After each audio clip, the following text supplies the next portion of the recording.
It is a roguelike, not JRPG, roguelike RPG that I'm excited to play. Not roguelike. Fuck. God damn it. I'm fucking everything up. It's a text-based RPG. There's no roguelike in it. It's a text-based RPG. I'm really fucking stupid. Don't worry about it. It's a text-based RPG. Um, and we are playing this at night today because I don't have time during the morning to play it. There we go. We're skipping through my shit real quick because I already said it like twice now. I didn't realize my mic was fucked. That's what happens when I record things in OBS that aren't from streams. It fucks everything up. And that's why I'm always scared to use OBS outside of streaming. But here we are. Yeah, give me some slack on the voices today. It's been a day, so I'm not going to do too many hard, rough voices. I'm going to try and keep it very light so I don't sound like a sailor tonight. But yeah, so without further ado, we shall get into Roadwarden. I press new game, and this is what it is.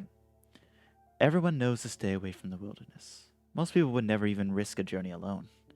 Road wardens not only accept this struggle, they embrace it. They deliver messages, assist merchants, burn human corpses, and, if possible, get rid of the beasts and highwaymen. They live on the road, die young or retire early. It's a dangerous job, but a respectable one, and it pays well. What is that? Wait, I leave the safety of the city walls, or I still have my doubts. Fuck it, let's leave the walls. I leave the safety of the city walls. Please choose difficulty mode. The choices can't be altered later on. I want to do standard. I think it seems to be the normal one. 40-day time limit. What does that mean? I have no idea what that means. I know very little about this game. I went into this game pretty blind because I thought it'd be fun. The wall is still standing. There are no wolves around. No stench of blood. Good signs. This should be the place you're looking for. You're supposed to meet with a group of soldiers, but you hear no voices, no sounds of labor. The gate is ajar, but the camp isn't safe. It may keep away the goblins and pebblers, but not beast folk, nor trolls, and the night is near. Your palfrey breathes heavy. Your palfrey breathes heavily. It had a long day. I could look around for shelter. I need to look around cautiously. I dismount and sneak to the gate. Let's peek inside. I kind of want to get let's get some eyes on this first before we do anything. I'm pretty cautious about this shit. Your heavy boots hit the ground, and the pain of the long ride finally catches up with you. You stretch out, bringing your backs and legs comfort. All you want now is a table, a decent chair, a nice mug of beer, and some warm stew. With any luck, your axe won't be needed here. I approach the gate slowly. Take care of yourself. If you're hurt or exhausted, some actions won't be available to you. The weaker you are, the higher chance you'll die in combat. Great. I approach the gate slowly. If it's a military camp, it doesn't look the part. A plenty of wasted space. The fire pit is cold. Two people are sitting at the table, tired and disheartened. They're looking in different directions. They're paying no attention to one another. One of them is holding a cup. After a moment, you notice the quiet humming. You recognize the melody of a light-hearted drinking song from the city harbor. I could just look for another shelter. I need to look around cautiously. They don't look like much of a threat. I want to look around a little cautiously. People inside the camp didn't even notice the clatter of hooves. The short, dry grasses barely cover the arid soil of the valley, but you're maybe a minute away from the edge of the sparse woods, which get denser as they climb up the hills. At best, this trail has a few more years before getting overgrown for good. Hard to believe it's the only route north. I could just look for another shot. No, I want to see it. I can enter. It takes them a few breaths to glance in your direction. The first person greets you with a wave of his hand. There are bags under his eyes. His beard is messy. Despite his simple shirt, he's wearing durable, decent boots. A mace, with a head covered in iron, hangs at his side. But he doesn't reach for it. I take a look at the second soul. Just like you, she's wearing a gambeson, but her is a bit loose, as if she took it off from a corpse. Her head is shaven, as if she's protecting herself from flesh-eating bugs. Her eyes are weary, yet kind. She smiles. Considering the squad was sent here half a year ago, these two surely look the part. There should be more of them. 8, you believe. I ask about their You wonder how to phrase your question. Whenever you meet new people, you can influence how they perceive by selecting one of the attributes. Friendly. Be supportive or cordial. Playful. Use a joke or a witty comment. Wait. Hang on. Distance. Hide your emotions. Intimidating. Hint at a threat. Vulnerable. Be sad, tired, afraid, or hopeless. Wait. Hold up. Hang on. That's 1, 2, 3, 4, 5. This is going. I'm gonna roll a dice. Do I have any dice on me? I might have. Do I have a dice on my desk? I do not have a dice on my desk. Okay. Roll d6. Let's just see. I just want to see what happens. We got a 6. Okay, that's not one of the options at all. a 4. 1, 2, 3, 4. That's intimidation. Hmm. Thinking. Do I want to be intimidating? I don't know. I kind of want to be sorry. I don't know why. It's like the dude's just running out, just like, help me, help me, no. But or something like that. But should we? Okay, because this is like norm. This is like like first playthrough of an RPG character. This is like getting bored during your first playthrough. This is like start of second playthrough. This is like halfway through your second playthrough, and this is third playthrough. If that makes sense. That's totally how every RPG goes. I swear. I fucking swear. I'm thinking. I want to try vulnerable. Be sad, tired. I feel like we're tired. This works. I had a long journey. Oh wait. Oh, we can actually see what it is first. Good job. That makes me really happy generally. So I'd rather speak with someone who's not going to waste my time. I'm looking for your lieutenant. I'm sure you're busy, so if you could just introduce me to your lieutenant. I was hoping to meet lieutenant. I'm going to say I had a long journey. I need to have a word with you, lieutenant. The woman stands up and approaches you. She pays little attention to the sword at her side. Her shoulders are straight, eyes worried. It'd be me, traveler. It'd be me, traveler. Are you in traveler? There's only 2 of us here, but if you're lost, we'll take you to the nearby inn right after sunrise. Actually, I'm... your Roadwarden? I don't know why I had a hiccup, so I just figured I'd incorporate it. Really? The soldier in the shirt leans forward. That explains how you got here in one piece all by yourself. Though you look exhausted, adds the other soul. Don't you have a mount? I have a horse. It's waiting outside. Shouldn't you unsaddle it? I bet it's tired. A long pause. I assume you're here not to meet our lieutenant, but rather to get some directions. I'm Tulilia, and I'll be happy to help. She reaches out to you. It may be a trap. Wait, should we just be like completely suspicious? Be the most suspicious person ever. Yeah, we're doing it. Okay. How do you want people to call you? Leto? Jared Leto? Wait, how do you spell Leto? Was that it? Hang on. We're gonna be Jared Leto. If you're starting with Leto and I'm being suspicious as fuck, I'm being Jared Leto.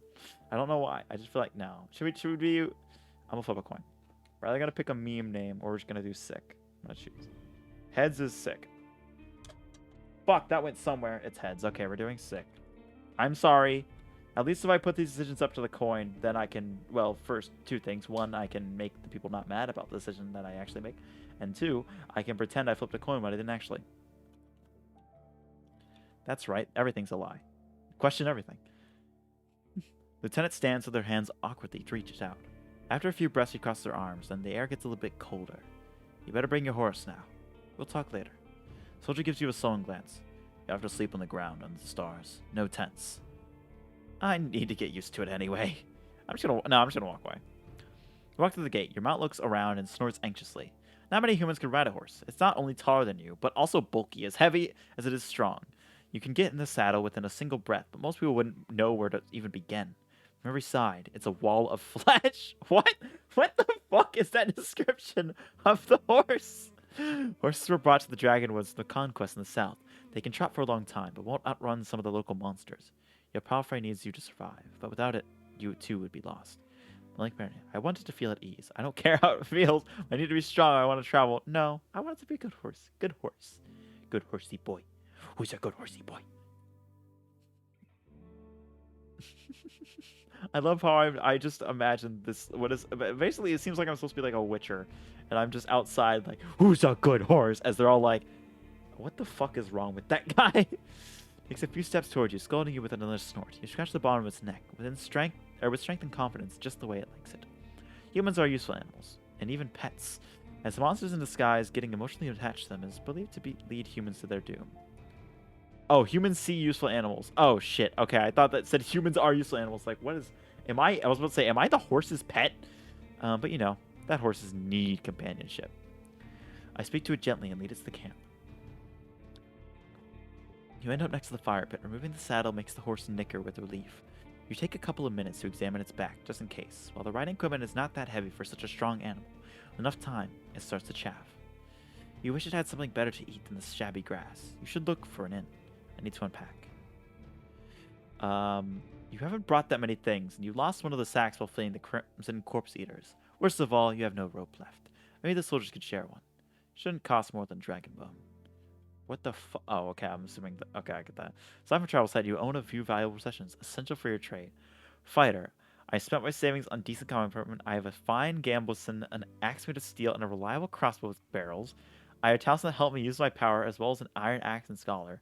I'm carrying writing instruments and alchemical ingredients, as well as an iron axe. Oh, ooh. I want to learn more about the three classes. As a fighter, you have an easier time with physical challenges, thanks to superior equipment and hidden bonuses during dice rolls. You'll be physically more capable than the other classes, but opens unique opportunities during the social interactions if it's the best class for RPG beginners. Fighter's weakness is their reliability and physical strength. Your special abilities won't be available to you until your vitality points drop to 0. Does that mean when I die? Or I don't know, something like that. The mage uses pneumonia, a versatile but limited pool of energy that... Wait, pneumonia? Wait, no, it's not pneumonia. Hang on. That's a disease. Never mind. That's liquid in the lungs. You should know about that. You're the humans. But I know about it because I like filling people's lungs with liquid. The type of liquid doesn't matter. Just know I do that. Magic won't protect you better than a sharp axe, but as a mage you'll be able to heal faster while resting, detect magic in a mysterious area, distract a beast with a simple trick, and find a common tongue with other magic users. Using magic powers to freely result in having no pneuma. I'm gonna say pneuma? I don't know. Fuck it, I have no clue. Left when you need it the most. The scholar will know more about the world's mysteries than you, helping you take advantage of some unusual situations. Your character will impress locals with its knowledge, and you'll be able to relieve the sparse, written clues without anyone's assistance. Scholars struggle with combat more than other classes, but with enough careful exploration, you'll be able to gain access to alchemical mixtures that'll help you escape from any danger. I want to be a scholar, which is weird, because usually I would play... So usually I would play a rogue, but there's no rogue. I don't like magic in games, usually. I'm not a magic one. Pneuma is the correct pronunciation. Oh, perfect. Pneumas. Got it. So... I think I'm going to play as a scholar, because I feel like that's... I want to be an alchemist. I think that's fun. I like to play as a scholar. Open your inventory to see your possessions. Oh, shit! It's got, like, pictures, too. Food rations, a fresh healing potion, pouch with coins. Can I just use these at any time? Return. You can't use your inventory right now. Okay. Alchemical ingredients. A bundle of woodrow. A bundle of wound wart. Fuck. A caviar mushroom. I had to make sure I read that right. I totally fucking didn't believe myself. It's fine. A snakebite flower. A jar of cursed soil. A piece of flower-looking driftwood. A collection of fresh, rare herbs. Bog fiend. A mushroom found at the Westlands. A basalt rock powdered on the top of mountains. A bunch of marshables. Alchemy is meant to fill liquids with pneuma, placing the required power in the mastery of spells with special ingredients, rituals, and instruments. Your collection includes red liquids, plants, rocks, and animal remains. It's not enough to brew a powerful mixture, but without them, even the most expensive workroom would be of little use. Finding new ingredients takes a bit of courage, but it's also part of your daily routine. Whenever you find something interesting growing near a road, you gather it for later use, just in case. Because that, you also know the basics of herbalism, a less spectacular art, which allows you to achieve predictable results without depending on unreliable pneuma. I can write. I have an X. Okay, I'm not going to read all of that. I'm going to save real quick, just in case. There we go. You unpack and inspect your belongings. Your water skin isn't pierced. The spare clothing are still there.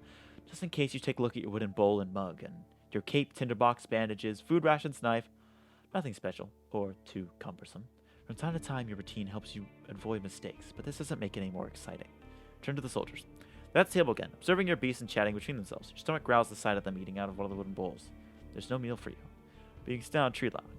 I don't want to eat with them. I sit down and ask Julia what she can tell me about there. No, we're hungry. Look, we got armor. Oh, wait, so we'll stop later attacks for not for long. For dusk, and yeah, we should eat something. I take some of my own rations. Keeping your stomach full will make you stronger. Starvation won't allow you to restore vitality while resting. You can find your supplies. That's right, okay. The last inn, you got a smelling loaf of dark bread, decorated with sunflower seeds. It tastes great even by itself. Ah, I love warm bread. I don't know what it is. I'd like some... There's a very specific bread. I don't know if it's like an American thing. I don't know how many cheesecake factories are in the world. But if you go to Cheesecake Factory and they give you bread, they give you a little basket. They have 3 types of bread. The brown one is the best one. There is no fucking contest. If you like any other bread, get out. I realize you can't see my hand, but I'm pointing towards the door that you also can't see. frankly, I need to rethink my actions here.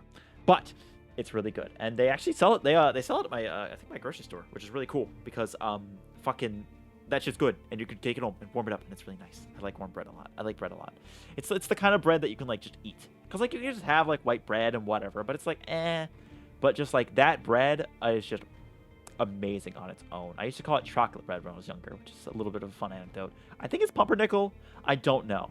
I know very little about bread in actuality, but that one is the good one. Did I just have like a 2-minute rant about bread? Of course I did. That's me. That's what I do. Especially when we're playing this game, and I feel like I'm talking the most anyways. But on the road, most people have to think about themselves. Soldiers live with and for their companions, constantly on the move from one part of the realm to another, making sacrifices to protect their group as they face dozens of hideous creatures. Their lives are filled with discipline, hardships, and camaraderie. Roadwardens, on the other hand, learn how to work by themselves. They seldom engage in open combat, patrolling the same roads for years. They help settlements stay in touch, but also maintain commerce, settle down, forge friendships. When there are no laws to follow, they use their own judgment. I realize I was saying we're like a Witcher. We're basically a glorified mailman, which honestly, okay, out of the different jobs you could give a player in a video game, cop, okay, like fireman or something like that. I don't know. Medic, that's kind of cool. Whatever. Like hitman or okay, that's cool. What's like other jobs? I don't know. Like food worker, whatever. Mailman, yes. Play Death Stranding. There's also a game called Lake, which is actually pretty good as well. I played the demo of it. I need to actually play it. I think it's on Game Pass. If it is, I might play that. It's pretty good. I eat slowly, enjoying myself. In the meantime, I speak with Tulia. She's focused and chooses her word carefully. She looks away only when she gathers her thoughts. I can only say as much as I know, and that's not much, she nods towards the other soldier. As you can see, there's not a lot of us left. At the beginning of summer, there were 8 of us, including our previous lieutenant. 5 are dead, and 1 has run away in tears. We're also strangers in this land, adds her companion. Hang on, I just realized we're eating, so I should be like, hom, hom, hom, hom, hom, hom. Any piece of information might help me do my job. Hom, hom. Look, it's immersive, all right? That's the point of this. That's what the text dimensions are. It's about immersive. I actually really like the pixel art. I'm glad there is some art in this game, because I feel like that is one thing that I think still makes... I know text adventure is about, you know, making scenery with words like a book, but I like there's a little bit of art. The man leans forward, his legs shake nervously. He sounds like a kid asking a bard to sing one more story, tell a joke, or do a magic trick. Whatever it takes to escape from boredom. His untrimmed beard hides a much younger face than you usually thought. What do these officials tell you? I expect not that much. No soul governs these lands. I share what I consider to be relevant. What I've discussed with the officials should stay between me and them. I know, fuck it. This is good to know. We're literally here to tell people information. You tell soldiers how little guidance you've received. Since this area is too far away from Havalavan.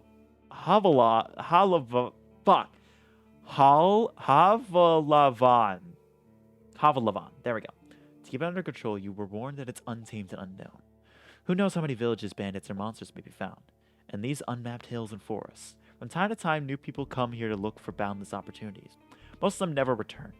Do they turn to walking corpses? Or find what they're looking for? No soul could tell me, so I was looking for your guidance. Lieutenant drinks from her cup and crosses her legs, ankle on knee. Wait, I'm doing that right now. Wait. Hang on. Ankle on knee. No, I'm only doing knee over knee, if that makes sense. Seeing her chair makes you doubt she'll ever find a comfortable position. Where should we start? Hold up. Something very important. It's incredibly important. Wait. No, don't you fucking do this to me. No! I had a sneeze going on.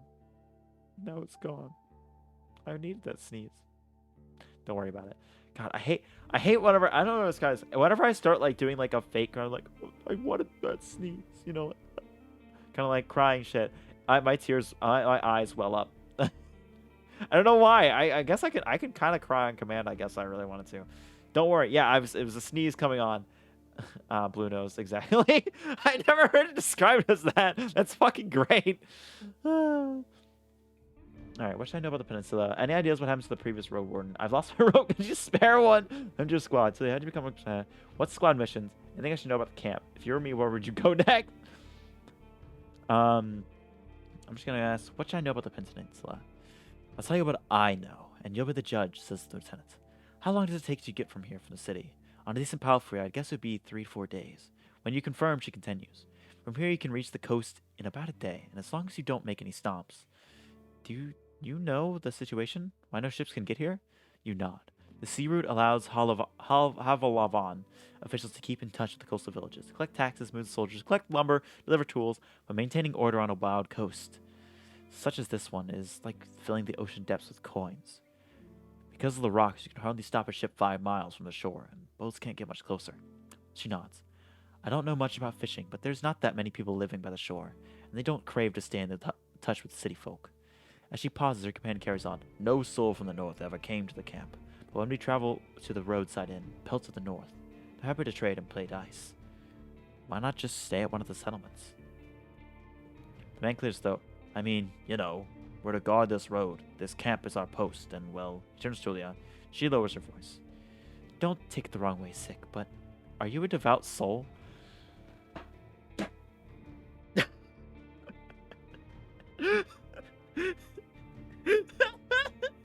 Do you believe in God, Frank? Just all I think.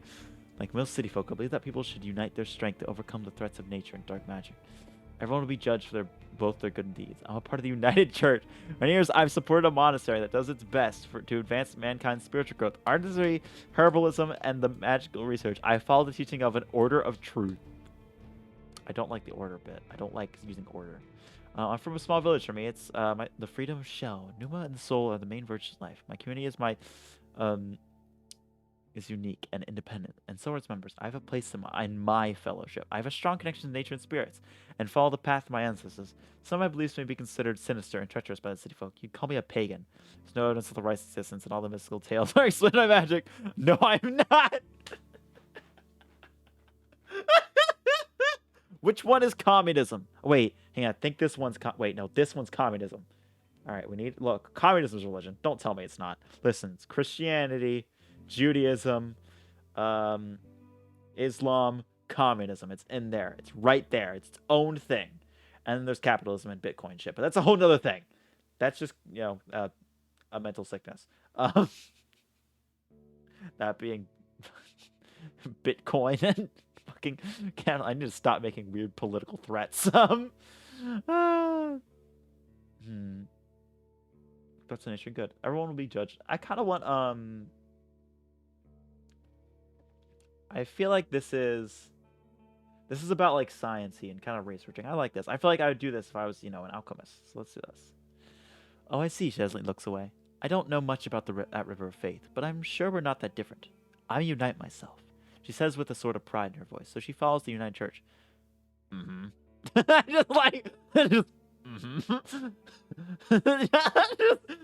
Yeah. The people here are disquieting. Every few words she taps the table with her fingers. Their traditions won't help them negotiate with the officials here. She has to draw that lines with her index finger, as if she's pointing at the invisible map. The peninsula is connected with roads, like a big circle in the northwest. You'll find a weird village at a bog. It's not exactly pagan. I don't think so. It's even has a priest who came to be an ermite. She means a fellowship. They do crazy shit, her companion chips in. They use the dead to cut down these trees and dig in soil. Once I saw it, I begged never to return there. Night. You've heard of tales of such as this once, since you were a child. If an isolated settlement manages to survive without a city's influence, its custom traditions grow more and more alien. Every generation learns how to adapt to dangerous conditions they have to deal with, and the rustic pagan traditions muddy the river of faith. The United Church often warns its members about the crazy druids, necromancers, and blood mages. Oh, I should have been a blood mage! I should have been a blood mage! Fuck. The bringers of doom, the traitors to humankind. Were you able to speak with these necromancers? Any monster worth mentioning? Anything that could catch my mount? I don't like that. And how about the east? Are you speaking to these necromancers? You can see why we were not eager to go there if we could avoid it. The lieutenant chuckles. Maybe we'll be more welcoming to a road warden. The roads are dangerous, and with little to no shelters, people need your help. The man in the shirt turns a bit and points a finger to the northwest. There's 100% advanced classes later. No way there isn't. I feel like there has to be. If you're heading to the undead village, you'll get to an inn first and soon. Julia nods. Pelt's in the north. It's a safe place. You talk to the innkeeper or the guards and ask them about the road. And how about the east? She stares off across the map. Hard to tell. We went there only once, and there are hills, forests, rivers, and we saw a tunnel sculpted in leaves and branches, but we didn't enter. Wilderness all around. That's all I need to know. She nods. I'm afraid we can't do more. Any ideas what happens to the previous Roadwarden? Julie takes a deep breath. Aren't you a bit late for a rescue mission? We haven't heard from him in over almost half a year.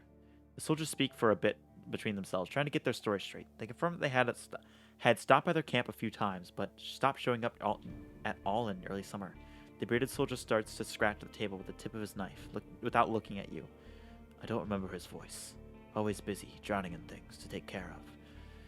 He would sit somewhere, sharpen his sword, fix his loud and mail, clean clothes, write notes on that wax tablet of his.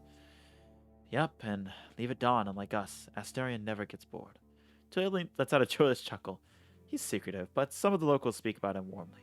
Maybe he just doesn't like us. Sounds like you're not sure if he's dead or not. If anyone knows, they won't tell us. Maybe someone is keeping him in a basement. The man coughs with passion. We haven't seen him on his saurian. Something ate them. I bet. The officials have hired you, right? They don't expect him to return. Richer Roadwardians often use four-legged meat-eating saurians as their mounts. They have to be tamed and trained as their hatchling. But, unlike horses, they can easily defend themselves from many monsters. At least your palfrey is fast and reliable, and won't suddenly sink its teeth into an innocent passerby. Do you know what he was looking for? Maybe he left you a message? Neither one of us had any insights into his dealings, said Julia. My predecessors left me no clues. We also took a look at Asterian stuff. Wait. She raised her open palm. I almost forgot! She stands up and heads to a nearby tent. He has kids. In a village near Havalavan. Fuck. It's gonna fuck up every time, isn't it? Shit. It's gonna call it H from now. No, we're gonna try every time. I was planning to take all his things there. A pouch, a second spear, a decent bow, some potions. Quite a treasure. She glanced at you, but I would much prefer to bring them the truth about their father. So I'm going to find out what happened to him in exchange for stuff. Here's the catch. She dusts off the hilt of her sword. We've hired a messenger to ask the commanders to further orders. Since she hasn't returned, and you know nothing about her, she either ran away or something happened to her. She sighs with resignation. We are meant to stay here until fall. What do you think? Come see us. Tell us what you've learned about the man, and we'll get back to Havalan together. Think about the real mission. We were planning to return to Havalan in the early fall anyways. If he's alive, I don't think he's going to be happy about me taking away all his possessions. True, but he's considered dead, so give me his shit! I doubt he'll spare you anything, and who knows? You may just find his shell lying on the roadside tomorrow. He wears a mail. Uses a spear mostly. Maybe 5 feet tall, about stout long, red beard, short hair. Pale face, rarely smiles. She glances at her companion, but after he adds nothing, she sits down and stretches out her legs. So find out what happened to him, dead or alive. Left. Just let me know. I lost my rope. Can you give me one? Oh wait, journal. Oh, we have a journal bit. Find the rope. Okay. Can you give me a rope? You're in luck. She heads towards one of the crates and moves beside a large linen sack, revealing a rope. She brings it back and nonchalantly sits on a chair. Take it. I was planning to leave it behind. I take a closer look. A fine rope. A regular rope made out of buy $0. I take it and offer some food in return. Nope. Take it for $0. Julia nods. For now, you leave the rope on the table. What happened to your squad? I want to ask that. Shrugs. Bandits happen. And monsters. A strong band, though. His companion chips in. When we got to the peninsula in spring, we saw some people living in this camp. The lieutenant decided to avoid it, and look for an inn. We had to travel through the night for a bit. The bearded soldier scoffs and crosses his arms, but she carries on. If he had decided otherwise, we'd have all died that day. The innkeeper explained that the camp is a trap, and that the armed ones pretended to be soldiers. Stay there at night, lose everything you have. Sounds like slave hunters. Julia sighs. Very much so. They killed some, and took others away who knows where. They were letting the northerners go, hoping to avoid their wrath. It kind of worked, as a soldier. We asked them for help, but they refused, so we had to clear the entire camp on our own. And that's why 3 of our people died. Don't exaggerate. It's not like the lieutenant didn't make a mistake. He wanted to get rid of them and take over the camp, but we didn't know our enemy well enough. We were outnumbered. and they had an ice mage among them. She looks at you. At least we cleared the road. Saved lives. You mentioned monsters as well? Nothing that would surprise you. Two of us who survived the skirmish were young. Too inexperienced to spend a summer in this place without a good leader, and they didn't trust me. One of them got caught by a Trent. Another one ignored my orders to perform some sort of ritual hunt, so a werebear tore her to pieces. The last one tried to act tough. Didn't tell us that he had cut his hand while cleaning the gambeson. She let out a ghastly chuckle. We had to cut it off, and he was so ashamed that he decided to walk north and find a new life and disappear. Idiot. What a colorful journey. The man tries to drink from his mug, but it's empty. You made this place much safer. Barely. Tully seems tired, and who knows if it wasn't worth the lives and effort. How did you become a lieutenant? That's not much of a story, honestly. She looks at her hand, which is currently rolling a mug over the table. In this city, there's a strict order of, what should I call it? She exchanges looks with her companion, but he can't help her. Well, leadership succession, I guess. Havalavan chiefs selects commanders. Those select lieutenants, and those put their soldiers in order of priority. Lieutenant dies, they get replaced by the next soldier in line. So you were a successor? No, not exactly. We fought the bandits. Our lieutenant was hit by a slingshot. His boyfriend jumped to help him, but failed to protect either of them from a spell. It was like a ball of ice that hung above them and exploded, piercing their heads, completely avoiding their shield. Really unpleasant. She pauses. And you're jumping like that to save a man in the middle of an attack. Doesn't sound like a why. No, I'll let him. Makes sense. This is his boyfriend. It's love. And you were the third one in line, is that right? Basically, yeah. She says without enthusiasm. I didn't plan to become a leader, though. I'll get demoted once we return to the city. I prefer to follow anyway. What was your squad's mission? Lieutenant keeps looking in your eyes. You know the usual. Making the road safe, keep you alive. I explained that it may be important for me to know what they have to try to accomplish. Can't really tell you. You sense no hesitation. Do you have any other questions? Anything I should know about the camp? The story is brief. Some merchants built the camp to have an extra stop for mules and donkeys. Just between the inn and the southern villages, there's plenty of grass here, and a pond nearby. When the peninsula grew more dangerous, the camp stood abandoned, from time to time serving as a shelter for travelers. The bandits came here in spring, further paralyzing the exchange of information between the northern and southern settlements.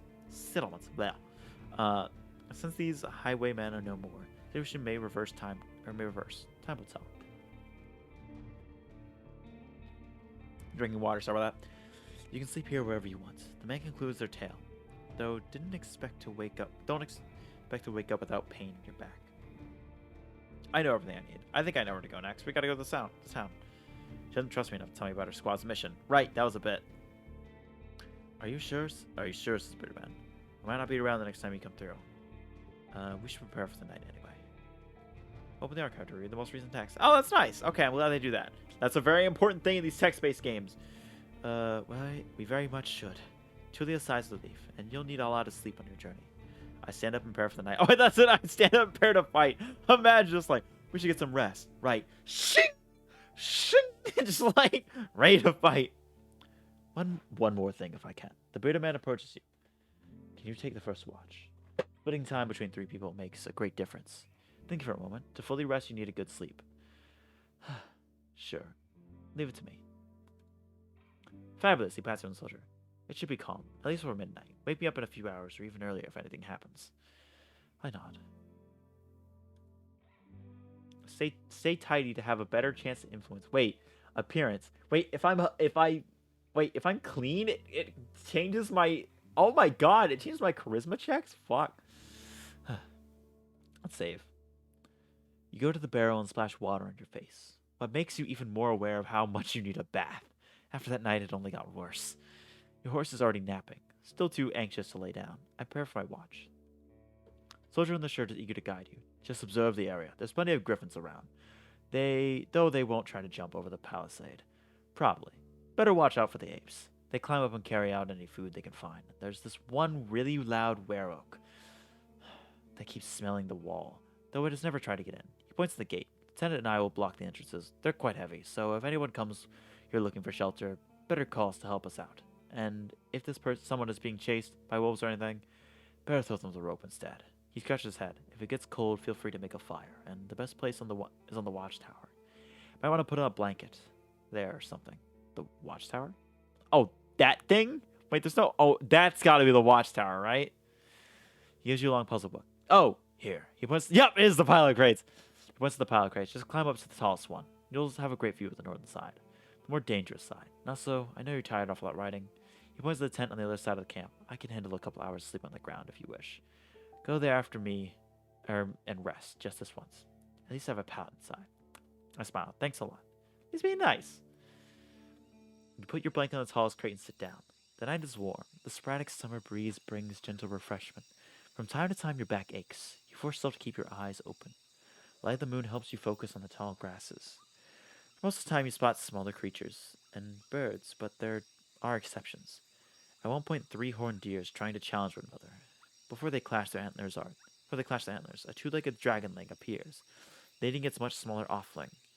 The furry beasts try to intimidate the predators with roars and aggressive head movements. After a few moments, both sides walk away slowly, not willing to risk the fight, nor to admit their defeat. I don't let it distract me. I keep looking around. Oh, this game is really cozy so far. I'm really happy with it so far. It's a nice thing to play at night. Hear the death streams.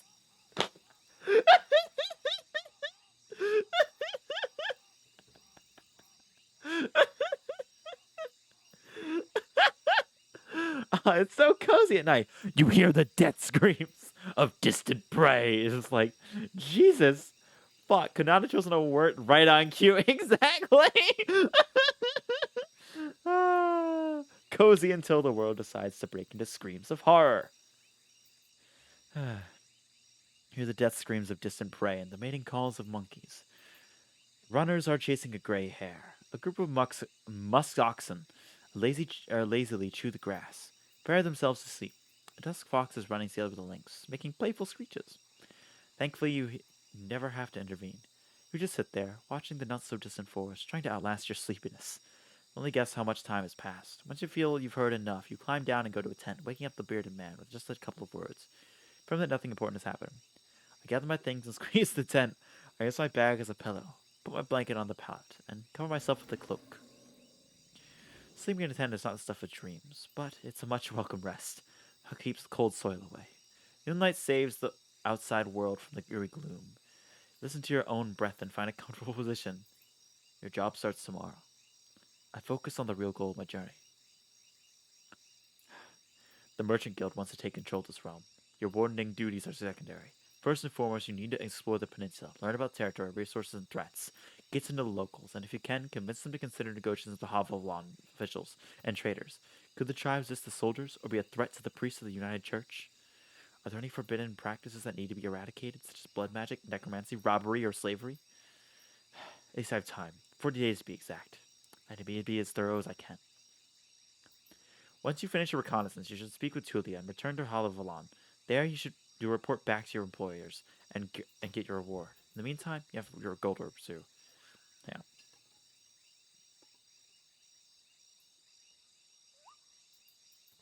There will be sudden drinking water, by the way, because I need water every now and then. That happens. Ahem. I need to gather some extra coins so I can help a person I care about. I need to gather some extra coins so I can retire. Wait, is it always money? I need to gather some extra coins so I can retire early and live in prosperity and safety. If I gather enough connections among the local leaders, I'll use it to become a major player in the Merchant Guild. I want to be remembered as the soul who brought the peace and order to this realm, a hero. I just want to help people, make this region safer for the locals. I need to find a new life for myself. I have a difficult past, and I want it to be forgotten. I feel like I like that. Which one do I want the most? I feel like the last one sounds interesting. I kind of like the idea of like I'm out here to like fucking doing big money moves to become a major player in the Merchant Guild. I feel like these two kind of go together, but this one takes a little more work. I'm thinking. Let's see. I need to find a new life for myself. I think I'm gonna do that one. I have a difficult past, and I want it to be forgotten. I like that. I feel like, let's see. A new entry. Wait, I can see that? Hold up, journal. New entry. A new life. I'm gonna just get my difficult. Okay, yeah, that's it. I can make a place for myself by staying loyal to the Merchant Guild, or maybe pursue another opportunity while I'm here. I just totally threw in like a weird fucking British accent there. It's like local. No. Your half asleep senses are catching the sound of the wild forest. Wild forest. Instincts keep you alert and anxious, though the pleasant, humid late summer air evens it out slowly. Think about your goal, but you need to gather your strength. All I can do now is rest. Sleep. Sleep in a tent.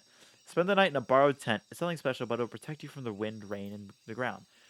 Won't be painfully hard nor cold. So it gives vitality, or doesn't give any vitality. It loses hunger and removes um, a little bit of washing up, basically. Sleep. It removes my stinky meter. It makes me more of a gamer, basically. Um, God damn it. You're woken up by sunlight, well rested and ready. Without haste, you gather your things. After only a couple of breaths, you notice a weird smell, like a roast. No, burning meat. Burning, rotten meat. Disgust crawls into your consciousness. You exit the tent. Your horse is looking around nervously. Your bag's where you had left them. You see an open gate. I go outside and see what's happening. Oh yeah, that gate's open. What the fuck? Bolt Soldier standing near a humble pyre. The man in the shirt looks at it contemplatively. So who's the first one to address you? Sick, she greets you with a nod. We use the horse's manure for the flame, so don't worry about cleaning up. Oh, okay. They use horse shit to burn it. Alright. Oh, wait. You see a corpse among the flames. It's impossible to tell if it belongs to a female or a female. But it was an adult. The burning process won't be over for a couple more hours. Okay. A traveler undead. Let's hope it's undead. The latter. A young one. She lacked the gnome to understand that she couldn't get inside the camp without climbing. I stabbed her with a spear from a safe distance. She shifts her weight. One more fog and she'd be a real threat. Even now, it took a couple of hits to knock her down. Sooner or later, every human shell wakes up, gaining more strength with each soul it devours and each moment it spends in the fog. Burning the dead is not just a religious practice, it's a necessity. Soldiers, priests, village mayors, even road wardens. Making a large pyre takes a lot of time, but it saves lives. Celia calls undead a she. Most unites hesitate to do so. Ooh, I like the lore. Time for me to leave. Running away from the reek, huh? I don't blame you, she looks again at the fire. Find us here if you learn what happened to Asterion. We leave once the fall comes. If not sooner, safe travels. These words make you stop. An old farewell. Mocked in a number of songs and tales, but yet you hear no scorn in Tulia's voice. She observes the fire with one hand on her hip, the other one on her chin. I prepare myself for the journey. So there's a little bit of traditionalist with a little bit of new wave. You somehow missed the fact that your mount is already saddled and warmed up. You double check the equipment, but you don't need to fix anything. Your soldiers are diligent. Normally, preparing any palfrey for a long journey takes a lot of time. You put on your gambeson and make sure that your axe is tightly attached to your belt, and get in the saddle. The palfrey knickers ready to leave. It's time for you to get to the crossroads north from here. Travel button. Use travel button to see the map and move to another area. I get a ride to the north. Okay, travel. Travel forward to my journey.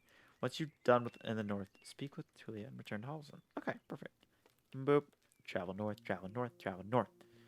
I wonder how the travel will go. Even at a later hour, you wouldn't expect to meet any travelers in the valley. Ah, damn it! I wanted to meet some people.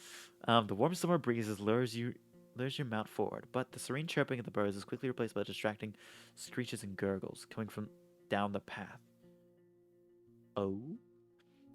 You soon find the pack of four-legged griffins. They're larger than foxes and merge the features of birds and furred beasts. Each one is of a different size, coat, and colors. The temperaments are just as varied. Their fronts are covered with vivid feathers, while their rears are of darker fur. The wings are massive, making them impressive jumpers, but they're too heavy to fly. About 24 beasts are yelling, brawling, and chasing each other around, blocking your path. Let's save. Wait, can we the real save? Yeah, I want a real save after that. There we go.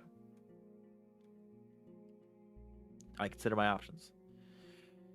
The icon marks the actions that involve a random chance. Oh shit. Let's see. You can't enter the forest blindly. If these or other creatures were to chase you, the thicket would be disastrous for your horse. There are reasons why travelers stay as close to the main roads as possible, and why adventurers move in groups. Usually the safest approach would be to stay where you are and just wait for the pack to get hungry. It may, however, take up to a couple hours. Thinking about your conversation with Tulia, you've got a lot to do. And time may be of the essence. On occasion, you can use the scholar's education to unlock unique interactions. Let's do that. Okay, so I take my axe and hurry the horses. If we ride fast enough, we should be fine. I should stay here and better safe than sorry. Now, let's see this. I mix black powder with Galadin that grows nearby, and the dried skunk sow for my bag. Once I ignite it and throw it at the griffins, they'll scatter. Ooh, yeah, let's do that. Throw a bomb! Bombs, bombs, bombs, bombs. There we go. You learn more about your character abilities in the character sheet. Knowledge. You're literate. Your education helps you solve many mysteries. Alchemy. With access to an alchemy table and proper ingredients, you can brew up usable bombs. Appearance cleanness. Vitality. You've got a regular outfit as well. Wait, these are different things? So you can have regular vitality, or you got a regular outfit, or your clothes are now your clothes are not stained with blood? That's a negative? Your clothes need no special repairs. Oh wait, that's saying what it is right now. So that's if it said I was stained with blood, it would have a minus there. Con experience, none. Spared animals, spared? None. Religion, seeker. Member of an order of truth. Faith, undetermined. Oh. Lies, none. Wait, it tracks your lies? Oh, shit. Okay. Sewing experience. Yeah. It's like, your combat, oh, shit. Hang on. Your combat, your religion, your nourishment, your armor. How good at you are crocheting. Just like, gambling experience. Ayo, sin system? Apparently so. Most city folk feel aversion towards black powder. And you touch it with great care. The odor of the plants makes you feel dizzy. But what's more important is that the griffins have wolf-like sensitivity to smells and noises. Feel the beasts turn their heads towards you as you approach. The pack with a bag in your hand. You ignite your missile and throw it towards. At first, the creatures surrounded the source of smoke and they growl in disgust. Even putting their beaks to the ground, they flee, allowing you to continue your journey. Hey, shit. That's good. I climb on the horse and cover my nose. I really need to find a proper alchemy set.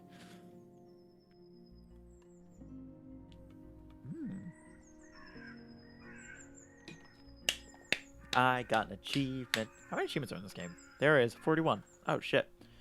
The road splits. Oh, wait. It says keep track of your achievements. Is the thing full? Oh, that's neat. My name is Sick. I used to be a scholar. Oh, that's in the top left all the time? That's cool. I like that. The road splits. According to what the soldiers have told you, you may find a safe inn by turning left. The forest to the right is lush, and the trail overgrown. Kids used to have a song. How'd it go? The harshest pathway leads to the dragon's lair. Those who search for treasure, do you truly dare? The signpost in front of you doesn't make your situation much clearer. It was put there by someone who can't write. For folks who can't read. Covered in old red paint. What the fuck? It points east. Blood there, as people say. Danger to be found. There's not a soul to ask for guidance. I look at my horse. What do you say, horse? What's its name? Ooh, what should we name it? What should we name it? What should we name it? What should we name it? I like Sodal, but we should think of something better. What's let's see. What's something that sounds like glitch? Because we're computer artists and all. What's something that's like glitch? How about glit? That sounds like that. Actually, no. It sounds like... it sounds a little weird, actually. Let's do something else. What should it be? I'm trying to think. Glit, maybe like... Glim? I like Glim. How about Glim? Glim's cool. Glim. That's cute. It's very adorable. Glim is as peaceful as you stroke its mane. Maybe it can't help you. Maybe it can't help you choose a path, but you've spent many years together. Happy to go on. It takes a couple steps forward. You spot a few berry bushes and wild cabbages, but they still need at least 2 weeks to grain maturity. Time to make a turn. Alright. Which way? I kinda... Oh, wait. Crossroads. Okay, no, this is where I am. I think we should get to where we need to go, which is left. So let's go left. And then we can come back. I'm sure we can come back to the east and do some weird shit. But we're not really a combat type, so I don't really want to get into danger yet. Glim trots with ease, unbothered by the few branches covering the beaten road. The birds' songs and distant howls draw your attention to the forest, which gets sparser and brighter. Jesus. You spot boars, roe, deer, and saurians. The sight of a nearby wolf pack worries you. But once you push your hips forward and your palfrey enters a canter, the beasts don't even begin a pursuit. The speed alone will protect you from any dangers. You know Stone Tower. Tall in the trees. Must be the inn I've heard about. Oh, hey, it looks nice. Inns like this one fit the regions traveled by merchants, but you wouldn't expect a place of this size in a forsaken peninsula. The stone and lumber must have been transported from far away, and the workers, guarded by expensive merchants, surely lived for the many seasons in the primitive hamlet, subsisting on salted supplies. There's seemingly no cracks in the walls. The building was whitewashed only a few years back. God damn it, why is that the fucking term? Ah. The road is wide and beat. Dozens of souls could hide, if not in the buildings, then at least in the yard. The expenses and labor put into this fortress were worth many trading ships. 3 armed people are on the ramparts, though you only see what's above in the waistline. They're leaning on the parapet, right next to the gate, and you think you notice a glimmer of a smile. They wear gambesons. Each one of them dyed differently: yellow, green, and limey gray. I approach the gate. A woman in yellow armor leans forward. She has long, curly, disorderly red hair, pointing in every possible direction. This combination of color doesn't work well at all. What? A woman in yellow? With red hair? Yellow and red looks amazing together. What are you talking about? In the woods, one would have to shout to draw this much attention. Oh, I see. It's not very camouflage. There's still a few distance between the two of you, but she speaks loudly. I haven't seen a horse for years now. I just said that it's weird to see such a large jackass. Ah! Her voice is young and strong, with an accent that reminds you of one of the villages spread around. Havolavan. But no jackass would wear a saddle, I'd say. She exchanges a few words with the male guard, wearing green, giving you time to move closer. This one here says there really are donkey saddles, eh, traveler? How hard is it to ride a horse? Friendly. How about you give it a try? Well, if you wouldn't believe it, the lessons were a pain. It's easy to learn, but it's tiring. You train different muscles than those for combat. No answer. It's an inn, isn't it? Open the gate. Oh my god. Yo, who's like fucking big dick swinging motherfucker? Quite hard, honestly. Some days are still rough on me. I like being, I don't know, I like being a little vulnerable. I don't know why. That's kind of the thing. That's kind of my thing a little bit. How come? She gestures for the other soldiers to take care of the gate. Looks like you're just sitting there.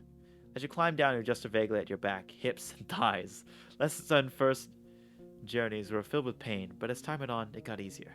Into the yard, and the woman used a ladder to get off the wall, that precedes you under the roof, where your pal Frey can rest, tethered with a cord to a wood post near some old hay. Once you're ready, go inside and speak with your other boss, she says with a shadow smile.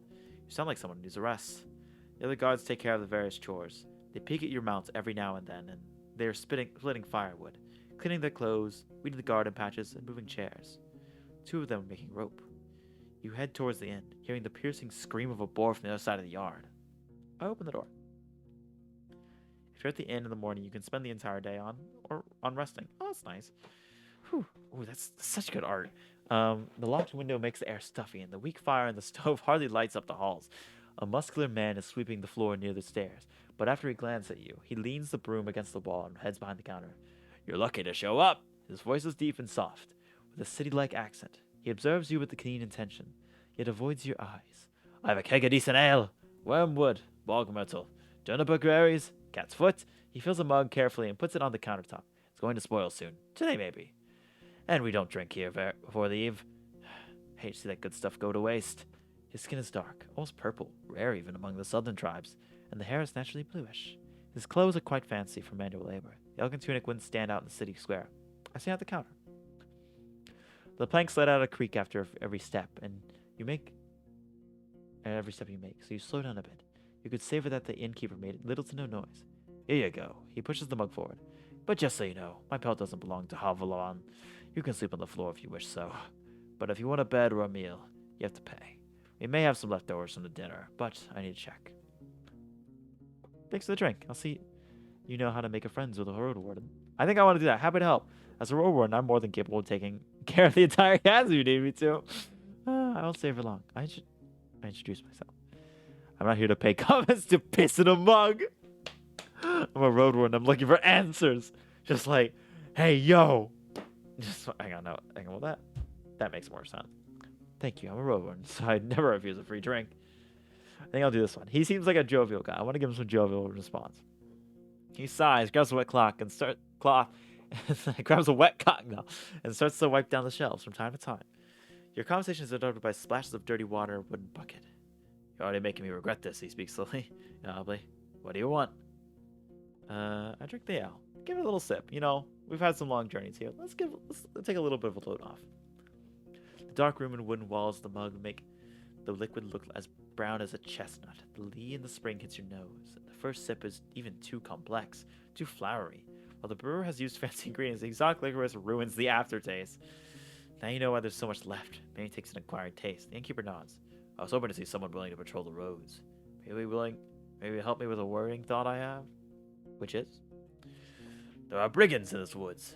Our place is stronghold, so I'm not afraid of an open strike, but they've gotten more active in the last few years. One day they may steal our furs, and I've no doubt that there are reasons that why merchants come here only once. Having bandits around gets expensive.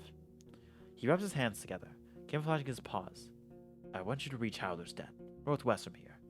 It's the largest settlement around. I'm sure you'll get there sooner or later. Ask Thice, the mayor about Glaucia, the bloodthirsty wolf of a woman. I've heard rumors about a raid in the north. If Glaucia is ready to break the truce with her locals, I'm going to join forces with them to get rid of her band. He looks at a nearby dragon bone. Not so difficult, right? Just do it when you have a chance.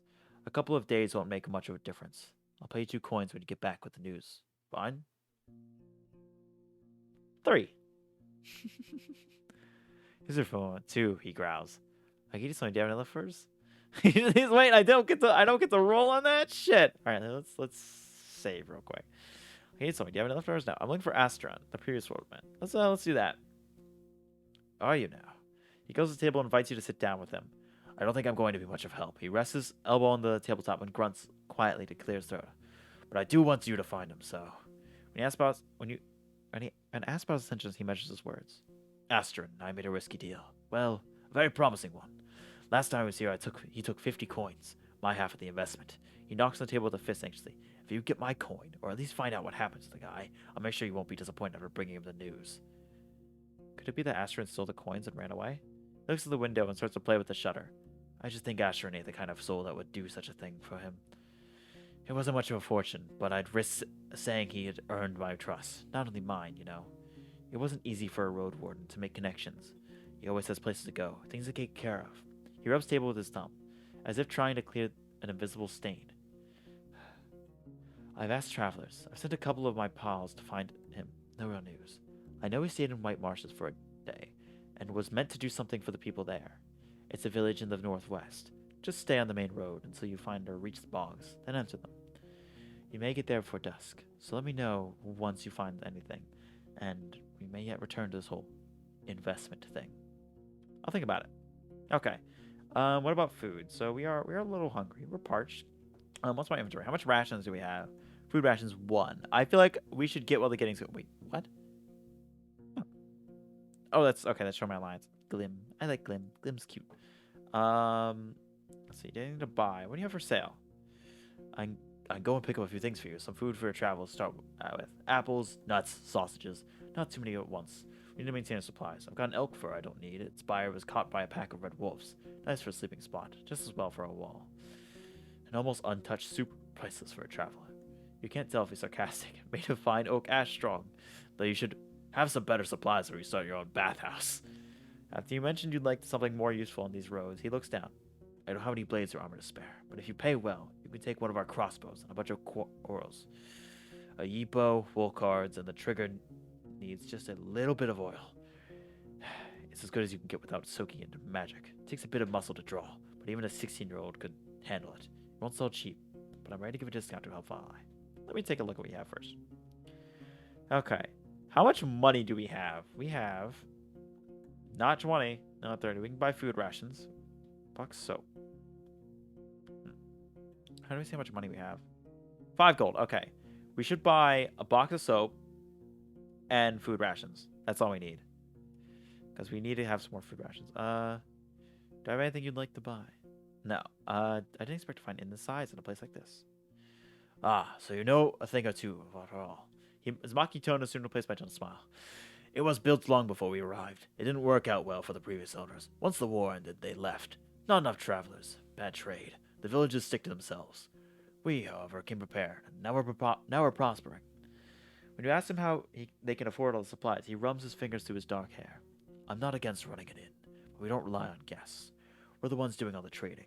My hunters are a clever bunch and staying safe in the forest. In exchange for furs, claws, and bones, we get what we need, and more. Both from the south and north.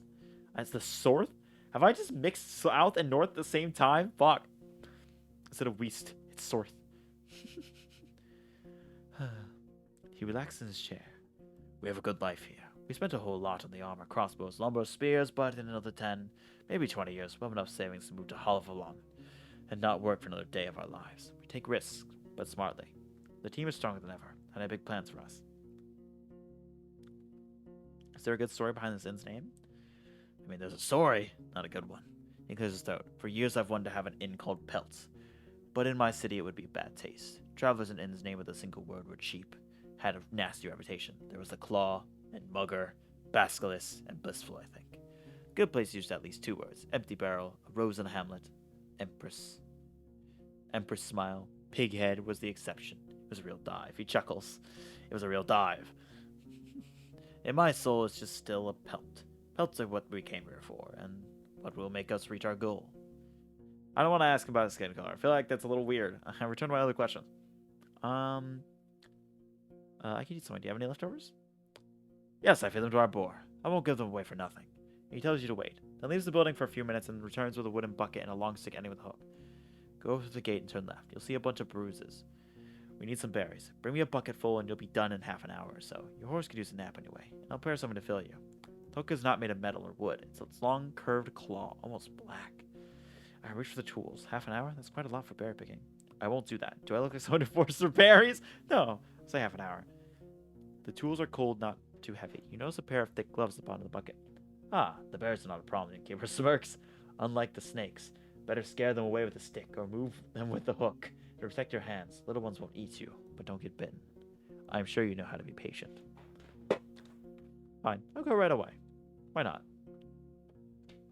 You step outside. Glim is moving around slowly as far as its cord allows. Hear the sounds of working from the armorer's workshop. Sick gamer and sour. Yep! It's nighttime. I explained this earlier, but I think we're gonna do Mondays and Wednesdays at nighttime because I think that fits more with my schedule. And also, night ones are kind of fun. It's a little bit quieter, I'll say. Like we don't have as many people showing up to chat, which is fine. I don't mind that. And I get to play more weird games that I'm more focused on than really chat, which is fun. Like this game, which is really good so far. Head to the armor. I'm gonna talk to the armor. Yeah, wait. Let's talk to the armor. Wait. No, it's fine. You walk past the well and find a small open shed, not unlike the stable, but with a humble set of tables, carving tools, hammers, sharpening stones, pincers, knives, and other tools. As long as someone can be solved by brute force, this place will find a way to do so. There are 2 people sitting in a long bench. The first one is a male, with maybe inch-long hair, cleanly shaven face, a thin, long yellow tunic, bare legs, and sandals. He ignores your presence, sewing a gambit with great concentration. The second person is a boy, maybe 15, who's wearing the crude outfit of a farmer. He glances at you, but soon returns to sharpening a long dagger. Greetings. The man raises his head, but it's the boy who speaks, focused on his task. He ain't talking. Tell him what it is that you need.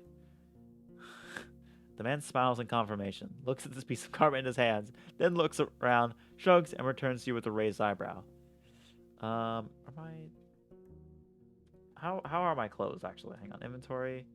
Take care of reading. Yeah, we're doing a text adventure today. Weird, huh? I think it's in character sheet. Your clothes need no special repairs. Perfect. So we're good. It's all good. I'm in need of your services. He nods, points the laces in the front of a jacket, raises his clenched fingers to the shoulder, and then gently spreads and lowers them as if he's taking off a robe. You follow his command and allow him to properly inspect your gambit. After a few minutes, he gives it back, then reaches for his pouch. He pulls out 1 dragon bone, shrugs another one, and waves both of them in the air, pursing his lips. Makes a few speech-like noises with his empty mouth, groaning what sounds like, I don't know. Bro, what the fuck? Change the view to him. This one looks... No rudeness. No rudeness. Transparent. 1 hour, the jacket will be... Oh, no, that's not... I thought I could get shit, because he makes, like, knives and shit. I guess it would give me more, but... Fuck it.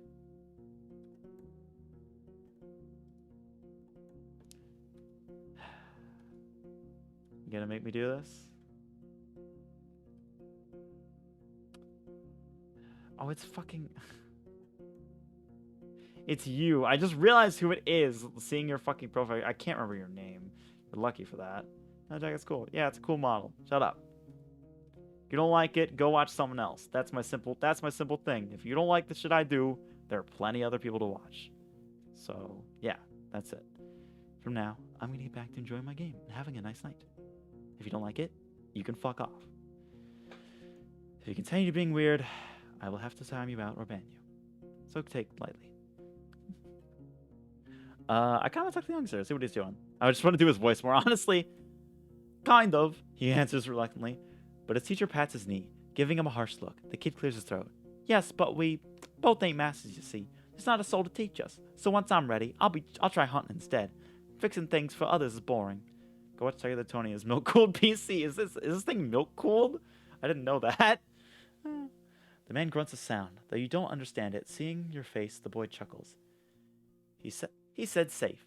Let's meet in the middle, boring, but safe. The man nods. I leave the shed. I was hoping we get a weapon from there, but that kind of sucks. Let's talk to the guards. Oh, we can go to the well. Let's see if we can wash ourselves. We're just gonna. Let's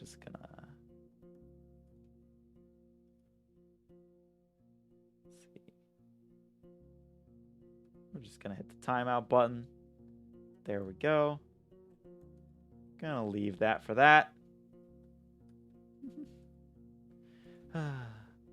First time I've actually had to do anything like that. I've like banned like random like chat bots, but that's it. Okay, the oak soap. I need to wait, what's shell? Is that like my body? Wait, what do the people look like in this game? I haven't thought about that. I think I'm gonna address this once. I think it's funny it says my face is stiff when like the entire point of this face is that it's not stiff. It moves. I'm just not moving my face as much because I'm really intently reading. I don't have the greatest vision, so I have to be very, very careful on it. So yeah, like that's literally I don't even understand that how you can say this one is like somehow more stiff. I do think I need to up the amount that it moves when I actually like speak. But I need to look into that a little bit more before I do that. But yeah, I don't know. I don't know how you can really get that. It's a little weird, but whatever. Recently renovated wooden roof covers the well from rain and birds. One of the guards is enjoying the cold drink he drew with a bucket and tells you to use only as much water as you need. Oak ash soap you can clean. Okay, fuck. You need 3 pieces of bathing equipment to get more out of this place. What are we? Yeah, we're pretty. People are hesitant to trust you. Your face is dirty. Let's wash my shell. There we go. Splash yourself with cold water from a bucket won't take away your smell, but it's enough to remove the tallow and sweat from your skin or mud stains from your clothes. See, look, now we're slightly hot. You don't stand out from the crowd. You won't get much cleaner without a proper bath. Right. And there we go. I figured it was a good idea to wash ourselves. We probably should wash ourselves after getting the berries, but whatever. Let's see. I want to talk to the guards. One yellow armor is kneeling next to the brown hairy boar, which is resting on its side. The beast is not as large as... Oh, Jesus Christ, so much shit. Dark ones from the forest, it responds to the touch of the human's hand and brushes with grateful grunting and rapid twitches of a hind hoof. No matter how friendly it appears, it's still tethered to the veil, and you have no doubts that its charge would leave Glim dead in a breath. Luna notices you. She steps forward to the boar. Disappointment. So, the new Roadwarden... son of the new Roadwarden! She points at a window with her chin, forestalling the question. We don't need anything now, but when we travel with our furs, we could use some assistance. She may be around 30, but her warm voice and bright smile are camouflaging with a touch of time on her unpowdered face. Like many red-haired people with freckles, her skin is unhealthily pale. Ah, that's rude. I don't think that's not very nice.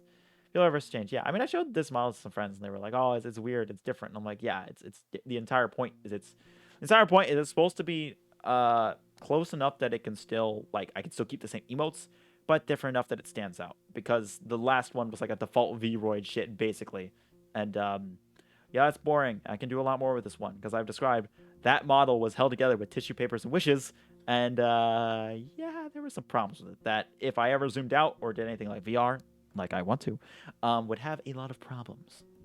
So yeah, this one was a healthy investment. The boar runs up to her, observing her boots and fruitlessly sniffing for food beneath the beaten ground. She pats its back, but maintains her focus. How about a game or two? We have a bit of time. We can talk about this and that. Maybe we'll get a couple of coins, or lose one, she winks. We could play dice, or throw axes at a target. Let's save. I just feel like, sure, let's play some dice. Fuck yeah. Your arrival and special... Your arrival, and especially the dragon bone you pull out, are cheerfully welcome. Two of the guards bring a table from the inn, and another one prepares a couple of stools and chairs. There are also spectators, and you're told that the other hunters are either sleeping or have duty on the tower. Remember, no magic, he says. Oh, if we were a mage, could we cheat with magic? Oh my god! Oh my god, I wish I was a mage. That'd be fucking awesome. One of the players, his face is deadly serious. The game is new to you, but in no way baffling. 4 people can play at once. The wooden dice are long, with only 4 dotted faces. Every time someone wins a round, they get a point. And the person with the most points to end the game wins all the coins. As you play, you don't feel like you have much control over the results. I blend in with the group. You share casual jokes and memories, and views on luck and optimal strategies. Glimmentalia's camp are brought up, but when you ask about the roads and the locals, their stories are vague. The drinks are here. It's a poor beer made from the leftovers after the regular brewing. It's cold, sweet, and doesn't reach your head. But you try to avoid the smell. Just don't spill anything. The boar may get sick, says your bald opponent. In just a few minutes, you get 2 points, which are now represented by smooth pebbles. You don't really know how you got them. Either you don't get the strategy or it's just pure luck. Let's do knowledge. The strategy of this game. I can see it. I can be sure I'll win, but I can play better than they expect. Let's do it. -1. Fuck! We lost a coin! After a long series of bad rolls, you finish with 2 points, the second lowest score. You put a dragon bone in front of the guard in yellow armor. Oh, the dragon bone's the coins! Okay. Who comically exaggerated thanks are met with laughter. After the table and the chairs are moved back to the building, she asks you need anything. I wanted to play more dice! That was fun! I want to roll more. I have a question about the place.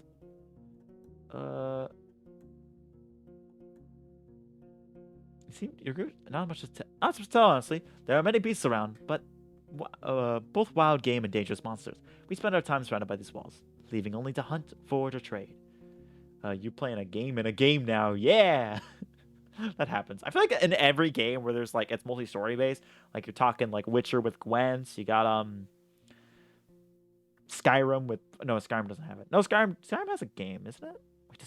Wait, does Skyrim not have a fucking game? Wait, no, I swear it does. It's not. I don't know what it is. I don't know. There's something like that. There's like a minigame in it. I swear there has to be. Fucking Fallout's got Caravan, or depending on which one you're playing. And then also, what is it? There's Liar's Dice and various board games and Red Dead Redemption. So yeah. I want to talk about the boar. The boar is I want a little boar is a good boy. How could you not? She scratches and raises the boar's head, but it steps away and squeals. Someone's murdering it. It came with us from the city, just in case. We had no clue how at first I wondered where to go, so we needed some backup meat, and it works too. Cleans the dead. She reaches out to the beast again, but it trots away. The woman straightens up with a pleasing sigh.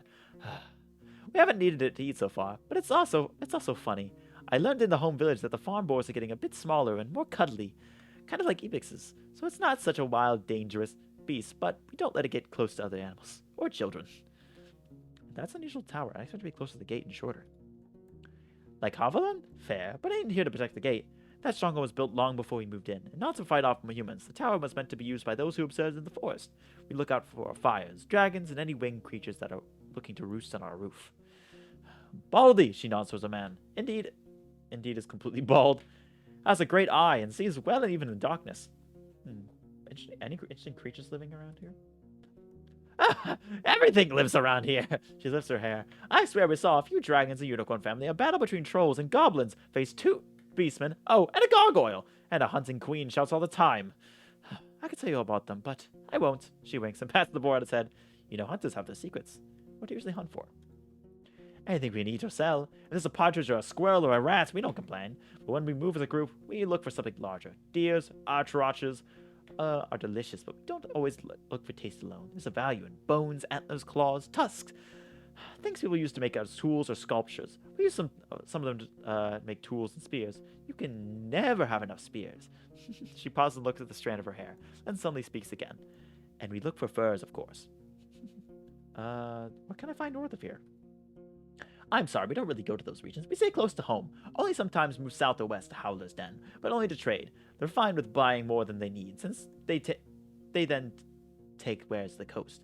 Takes a long breath, twirling her hair and gathering her thoughts. You know what? I've never even seen a beach, and I've been living here for many years. More than 10 years now. She giggles. The only part of the sea I've ever seen was the old Pagos, which is placed on a hill. I've never put a toe in the salt water. She looks towards another huntress, confirms that her experience is the same. But old Pagos is a good place, as long as you don't mock their order and act nice. They'll also be kind. Boss says they're too serious for them to stand there, but at least they don't bite without a reason. Have you heard anything about the necromancers? It's something new, her voice whispered. It's something new, her voice lowered to whisper. I've never been to White Marshes, but over the years we've seen a few people moving away from there, south. They told us the place has changed too much. A priest died, I think, and the new one awakens the dead. Sorry, Roadwarden, that's all I know. She's hiding something. She sounds convincing. Thanks. For knowledge about wild creatures. I told you our knowledge of value. I don't know. She looks at the boar, which seems to be obsessed with a clump of grass growing next to her. 15 dragons, no less. Wait, what?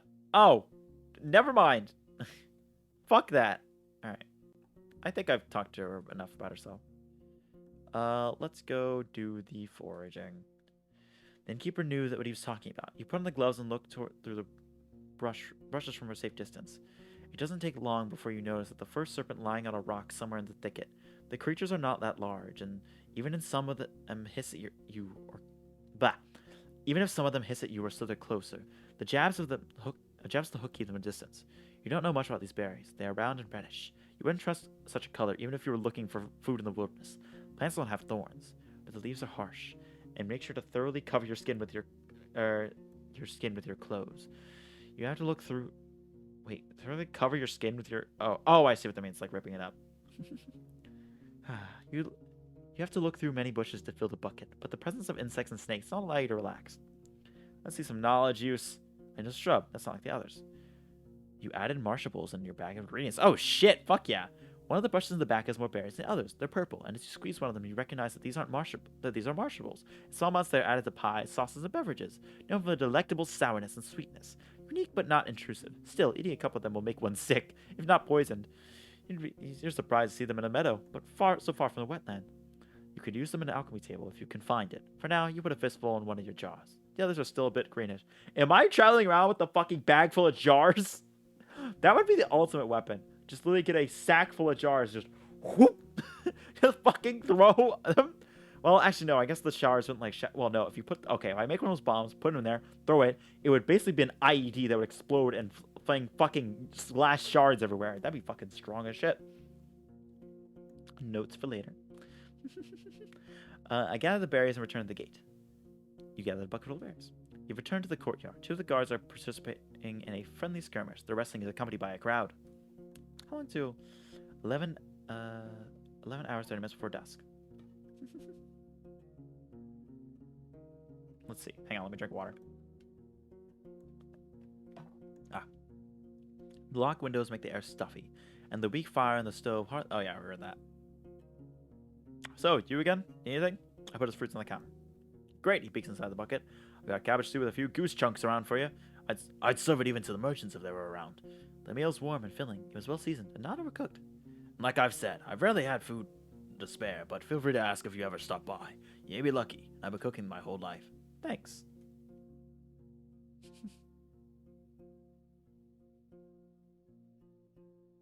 I don't know why it just looks off. I guess it's a little weird. I appreciate you not shit-talking, if that makes sense. I understand it's going to be a little bit of a weird adjustment. It's, I don't know, but I like it. It's roundish. Actually, the original shape face that I had drawn up was a little off, so I changed it to this one. I like it a little bit more. It's kinder, if that makes sense. I feel like that makes more sense for a computer virus, you know, who's trying to lure people into this shit. But yeah. It might be a little bit like nose bits here, because I look down, it's actually a little nose, if you can see. It looks like little nostrils, but that's not the case. And how did that old hook of mine work out for you? I see. Would you read milk in a bag of milk? I don't know what that is. I think I've heard of that, but I don't know. Maybe. I think the part that interests me in this is the RPG aspect, but if I could take a look, I might give it a try. I'm open to text adventures, because I like text adventures a lot. I don't mind reading some visual novels every now and then if I feel like I can do something in them. And how'd that old hook of mine work out for you? I see you still have your hands. I lost it! I can just fucking... Oh, gone. I'd like to buy it from you. It's not like a weapon, is it? I give him the hook. I'm fine. Take souls from you and nods. Anything else? Nah, I don't really have any money right now. I spent most of it. I think I asked him about this already. Oh no, I didn't. What can anyone say? This place doesn't even have a name. This is an old book in an archive that no soul knows about. You know what I'd call everything from here to the coast? The hunting ground. It's just choices matter kind of thing. Oh, maybe then. He glances at your eyes. But it's not us who hunt. Keep that in mind, but the beasts in all shapes and forms. I like choices matter. That works. That's fine with me. His words gain confidence slowly, which is strengthened by his deep voice. I've lived in this inn for over 10 years, and now I've only seen a couple of roads, a couple of patches. It's just, once you get here and you see how harsh it is to hit the road, you have only more reasons to stay at the warm stove behind a wall, even if it's suffocating. He looks towards the windows. I'm sure you heard a lot already, that the people don't build hamlets anymore. There are no more ibexes from the south, and the traders stay for only a few days. All of our iron is used for cauldrons, not swords or tools. That's weird. Oh, hang on, I gotta reset myself. Right. What will I find traveling west? Because I know they talked about something there that was interesting. Well, there are hills nearby. Then you'll find a village, maybe an hour from here. It was destroyed by beasts almost a decade ago. Nothing to see there. The goblins live there now, so most people just travel around it. They say it's haunted, but who knows? Who cares? Crosses his arm and starts to sway back and forth, gathering his thoughts. You get to a large tree, and on the edge of the swamp, for the locals, it's sacred. You're not used to hearing someone mentioning pagans. You're not used to hearing someone mentioning pagans if there's nothing unusual about them. There's a small path south, which leads to an old mine in the mountains. Nothing to find there, but keep riding north and you'll find Howler's Den, set at a clean brook. Farmers live there, and Mouflins and druids. Let you stay for the night, but they're not cheap, and if anyone thinks my prices are bad, it means they haven't been to the Ape Ale Inn yet. The Ape Ale Inn yet. There we go. That ruined me a little bit. He lets out a gentle smile. I smile politely. I know only a bit about the next settlement. Old Pagos. I'm ignoring that voice crack. The soil ain't too fertile, so they work in their quarry and help other settlements building things in exchange for crops. The forests and hills are too harsh, but the Seekers have a small monastery nearby in the mountains. I don't care much about them. They keep to themselves, and they don't pay well. Third village is known to me as White Marshes. Set at the bogs. I've heard it smells like Griffin's lair. I've heard a lot of nasty rumors about that place, but I won't share them. I don't want to be a lie spreader. So 3 villages. I barely read now. I'm mostly in games and articles, to be honest. I mean, yeah, that's kind of what I do too. I like reading. I was whenever I get bored and like I'm in a place where like I can't really like do anything. Like I've got like a laptop maybe, but it's like there's no way I'm gonna be able to like run Binding of Isaac without getting caught. I just pull up like random gaming articles, maybe Kotaku or something like that, and just see what's going on. It's fun. Or I just browse Twitter and find some articles people are talking about in there. I like it. It's fun. Reading. I wish I was more into reading. I've read some manga, but that's mostly it recently. Even when I was younger, I actually didn't read that much. I listened to a lot of books on tape, which is really nice. Books on tape are really nice. I used to get them at the library. You can go in, just rent them for a bit, and then you can just listen to them whenever you want. It's really nice. I don't know if they still do that. I have to try that one day. I know Audible exists now, but there's something nice about just putting in a CD and just sitting down and listening. It's really nice. I did read though. I'm not illiterate, despite what some of my reading might show. But no, I did read. But yeah, my favorite book series, if you want to know, is a series of unfortunate events by Lemony Snicket. It's very nice. It's very cute, and it's got some cool shit. It's also really fucked up, but it's really well written. I like it. So 3 villages, really. Howler's the one near the monastery, whatever it's called. And marches don't let their beds and palisades fool you, though. Weird people live there. Don't tell them more than you need to know. You wonder if it's something you can tell other travels as well. Are the eastern roads as rough as I've heard?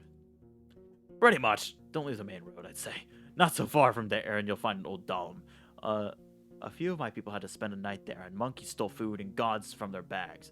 It was their fault. One of them had fallen asleep in the middle of the watch, but you know, the eastern forests are wild. The roads are rough, and almost no soul lives there. One day all these roads will be swallowed by the trees again. The furthest my team has ever gone was the home of the Enchantress. Just stay on track until you reach the crossroads, right near an abandoned watchtower from there. Turn east, you'll recognize the place. It's a nice home in a lonely meadow, surrounded by a wall. He looks towards the closed window, then at you again. Kind of like our walls, but simpler, without coating. She lives as a hermit. Idacia. I don't even know if she survives there, but if you don't have distant coin, you won't find much there. A lot of people want money, apparently. We don't have a lot of money. Where's the suck dick for the money button? Um, where's the prostitute prompt? No! So back to the crossroads. If you turn yourself left instead, you'll see a road. People stay away from it. It connects the tower and the monastery, a shortcut between the two sides of the peninsula. I was warned by the locals not to use it. It already belongs to the beast. Have you ever been to the north coast? I only know about another inn. It's far from here, maybe a day on foot. A bit less from the eastern side. His eyes once again focus on the floor. I've never been there. I've heard it's a safe place, close to villages of fishers and hunters, though I don't know much about them. That's all I need. Any rumors worth sharing? No, sorry. I don't like to talk to people about who ain't nearby. Show me the first that you're someone worth changing habit for. That's funny. What about Glosia's band? He freezes, observing her hands silently. He wants me to get the answer from the mayor of Howler's Den. Right. On it. Alright, that's all I need. I guess I'll go outside. I don't really need to rest. That's all I need inside. I guess I... How do I leave? Oh, travel button. Right. Okay, so yeah, we don't need to travel here. So, you told me about a lot of places. So we can go... Oh, I don't want to go right. Okay, I guess we're going right. Shit, I didn't mean to... I thought it would, like... Whatever. The curve of road east is overgrown. Glim trots through it and has a chance... when it has a chance, but more often it walks. Forced to jump over large branches, blocking the path. The nearby lake is surrounded by thirsty wildlife. I've stood the dark forest, ready to react if someone jumps at me. Oh? Cobblestone slabs were turned into a hut-like shape. One of the ancient chapels raised with the priests of the United Churches. In the day of few soldiers and even fewer shelters, the dolmens proved to be especially durable, though the conditions they offered were harsh. The entrance was barely wide enough to let you walk inside. It was meant to keep larger beasts away, including your palafrey. You can't spend the night here. Don't look around. The hourglass carved from the stone. It's the most common religious sign of city folk, adapted by the United Church Orders of Truth. United Church Orders of Truth. It's everything. And the majority of fellowships. It's used in temples and during the funeral rites, but also to decorate codices of jewelry. The winged hourglass portrays the ephemerality of life and the rigidity of time. When possible, they're made of steel, signifying the strength of humankind's determination and innovation. It's but a sign trying to protect an obsolete building. I step away. You know what? Fuck it. Let's do, as a member of an Order of Truth, I should bow before the hourglass, honor the brave soldier of the past. Nah. Obsolete building. Walk away. We're an alchemist. Let's be a little bit of a cynic. Is leaning against the wall. Napping. I enter the chapel. The beams of light get through the gaps between the rocks, but you hardly see anything. A torch would fill the place with smoke, but a candle would suffice. My armor travels are sitting on the cold rock, observing the entrance and fighting their heavy eyelids. I look around. Rock house. What are you looking for? Paying attention to. Example door. You should keyword a name. Oh, shit. Money. If it's nearby, you need to figure out how to get to it. I look for something else. Weapons. If you either don't find it or I can't understand you. Food. Notes. I don't know what I should be looking for. I'll be honest. It's not what I was expecting. Candle. Okay, I go outside. There's nothing there. Let's travel. Let's keep going right to see. Well, if I remember what he said. Wait, hang on. We can go back and see that, right? Archive. Let's see. So when did I ask him? What will I find traveling west? Strode beast I can go. Nothing. The goblins live there now. Most people just travel around it and say it's haunted, but who cares?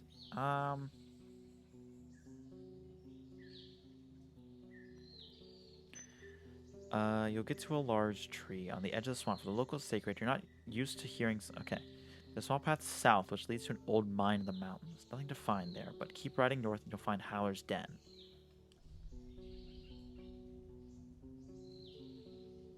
What did I say about traveling east? Wait. West. Never eat. Oh, fuck. Wrong way. Okay, what about east? I looked at the wrong one.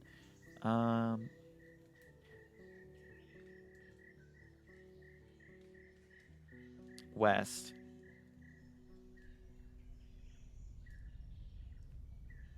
Pretty much. I don't need the main road. I'd say not so many far from here. We'll find Old Dolmen. A few of my people had to spend the night there. Yeah. The roads are rough and no soul lives there. First my team was gone was the house of an enchantress. Just stay on track until you reach the crossroads. Right near an abandoned watchtower from there. Ooh, abandoned watchtower. I kind of want to go to abandoned watchtower. Let's go that way. There might be something like a weapon there that we can use. Something like that. I feel like it's interesting. It's a bad idea. The neglected path barely finds any space among the hills, trees, and streams. There's a deer on the ground lying in a red puddle, surrounded by a small pack of creatures. Oh no! Which knows your presence quickly. Save. There's about 8 of them, with thick furs and shades of brown, gray and black, and hairless faces with small eyes and large mouths, currently stained with blood of their prey. Some of them move on all fours, while others comfortably stand on 2 feet. They are 2 to 3 heads shorter than you, but it's your mount which truly towers over them, and you see how a couple of the beasts take a few steps back, grunting and glancing at one another. The one with gray fur shouts, and the others move towards the rocks and sticks, which are pilled on the road. They hold them awkwardly, and some struggle to maintain a straight posture, leaning on them, the new weapons for support. Then almost all of them spread to your left and right, blending with the shrubs loudly. Only 2 of the apes are still standing. So they're fighting? I think so. I got my ass and all my drains tightly. I feel like it's a good way to do. Glim tries to turn around, but loyally follows your directions. I charge the goblins I scream at the pack, shake my weapon, and try to scare them away. There's some food, maybe I'll leave it alone. I look behind me just to make sure. I make a few threatening swings, focusing my attention on the beast that enters the... I feel like I scream at the pack, shake my weapons, trying to scare them away. I'm currently towering over them. What's my... Well, let me look at my character real quick. I'm not really intimidating. I feel like this might work, though. I feel like charging is going to be a worse idea. So if I can at least size them up by screaming at them, I can make some more tactical battle decisions. You do your best raising your voice in a fierce shout and showing that you're ready to take them down. The Grey Goblin seems unmoved, showing you its long tusks and swinging its arms. But its younger companion looks around, grunting, and then jumps into the bushes. The Grey One looks after it, but then focuses attention on you, or rather something that's just behind you. Then you get stabbed in the back.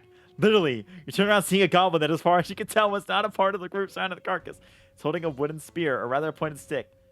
Longer than the creature is tall, your armor was able to reduce the impact, but you feel the pain from the hit, and you can tell that the line was torn. You'll need to find someone able to fix it. You wonder how many of them are still hiding among them.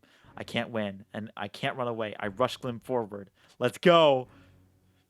Your mount speeds up, though it doesn't have enough space to enter a gallop. You prepare your weapon, but while you feel something comfortable with the blade, when on your foot, fighting from a saddle is completely unfamiliar to you. The other goblin didn't return, but the Grey One manages not only to jump aside, but also to bounce off the landing spot and grab your boot.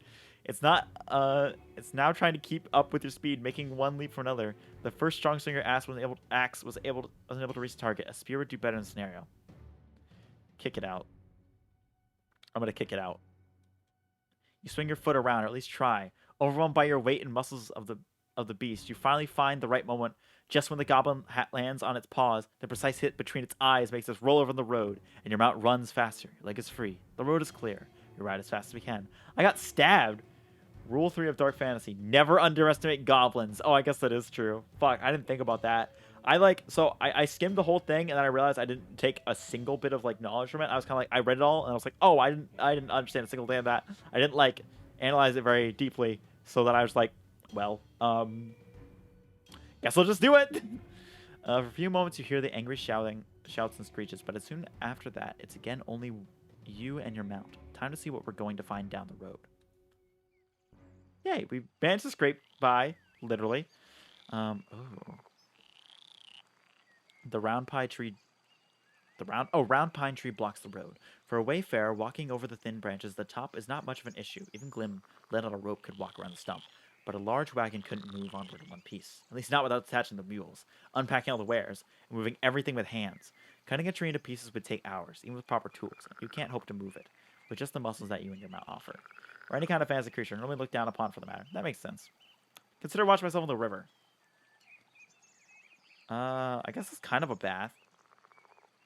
I want to look around. What do you investigate? The wagon. The planks are still firm and there's no muscles in the air, but the vehicle needs to push to fall to pieces. Like a child's toy with nothing left, nothing to keep the parts together. There are ways to construct a wagon with just wood, leather, and fiber, but you find the marks of the hinges, braces, nails, and clamps, which are all now gone. The wheels are missing, but they're still rims. You find only one linen bag, empty and moist. You can't estimate how deep the tracks are. The ground was hard, so the cart's weight wasn't a significant factor. Who CS:GO'd the wagon? What does that mean? That they stripped it apart? How does I don't know what that means. What the fuck? Let's hit the river. It would only take 2 steps to disappear into the deep water. The rocky bank smells fresh, and it's filled with sounds of frogs, insects, and birds. It's not a good spot to quench your thirst. The beds of long kelp pulled by the river, flow of the river. They're crowded with fish and four-legged creatures they don't even recognize. Keep an eye on the land. There's no carcass in sight, and no signs of shells to be left nearby. The tracks. Shepherd grass, you find 2 sets of track flow. There are no hoof prints. The first set is near the destroyed wagon. The wayfarers suddenly stop. You see where they made a sharp turn. The second trail is close to the tree stump. Most of the marks were left by flat, cheap boots, not suitable for long walks. But someone was wearing hard, wide heels. They're stored in the ground. Both trails avoid the eastern wilderness. They stick to the main road and lead you north. They could have belonged to 24 people, maybe more. You follow them for a bit, but lose them once there's no more mud and trees. Oh, thought it blew up. Oh, no. It had just been stripped for parts, basically. I think I know what happened here. Anything happened. Cut down. Set up an ambush. It was broken by a monster. Wait, what? It was dying from an illness? Oh, wait, for the tree.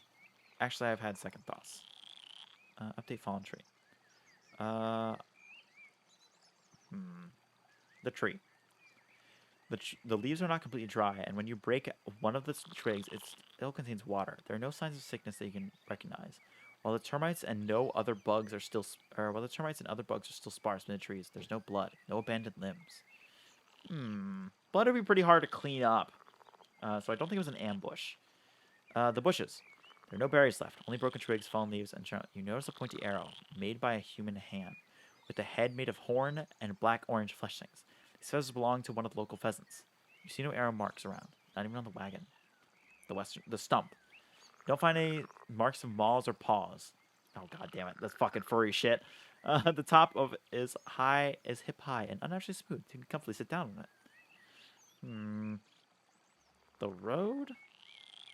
The road is already overgrowing, fading away, but it is in no worse shape than other parts of the southeastern route. No alternate path is formed around the blockade. The western hill.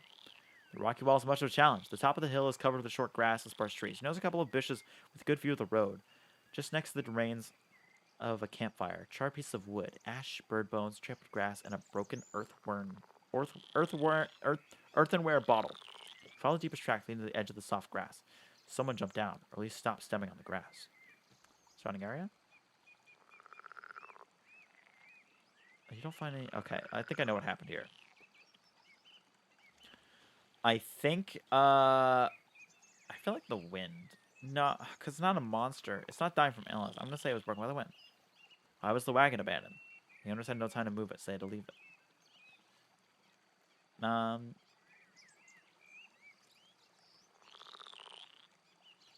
No, I don't think that's true. Because they stripped it for parts. Unless someone else came behind, I feel like they did it themselves. So I think it was the wind.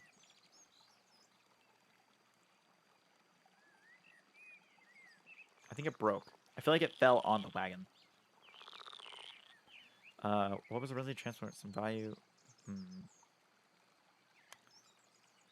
Someone's belongings. Because think about this. You wouldn't strip a fucking wagon for parts if you were carrying valuable merchandise. You just leave it and wouldn't care. I'm going to say someone's belongings. No,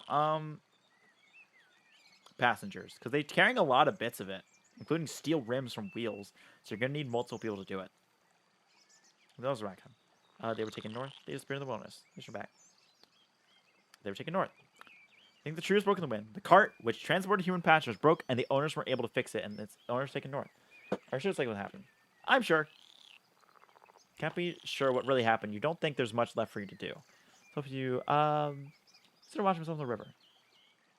The river's full of life. Not only a bit brown and greenish, but also smelling of algae. It won't help you much. The oaks is soap you can you own can help you get cleaner. I'm getting cleaner anyways. Okay, never mind then. Let us travel north. I want to go to that abandoned watchtower.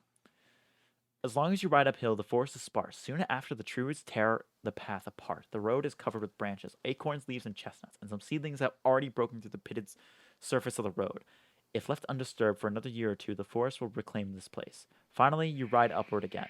The plants are getting smaller, and the road more rocky. Hmm. There's the abandoned watchtower. That's what I was looking for. That's what I was looking for. While the hills are full of life, you don't hear anything coming from the watchtower. Its upper level lacks a wooden platform from which the guards could fire their crossbows or drop stones on the opponents below. So the place was not meant to be used in combat, but rather as a shelter from claws and fangs. Such structures can be found in especially untamed parts of the Dragon Woods, and occasionally beat by travelers or patrolling squads. Since the end of the war, the cities can't find enough people and Dragon Woods to keep them in good shape. You see no footsteps, no lights, no fresh trash or latrine. The birds are cleaning their feathers on the top of the tower, while the branches are moved by the fierce cold wind. Hey, fierce cold wind! That puts a column A of hey, they fucking knock that shit the fuck down. I look for the tracks of a fallen tree. The tracks lead here through the narrow gate. Then west, then hard hills are especially noticeable. Okay, they're fine. I approach the entrance. Take a look at Glim. Necessary, I could bow its head and walk inside. The place should be a decent shelter for both of you.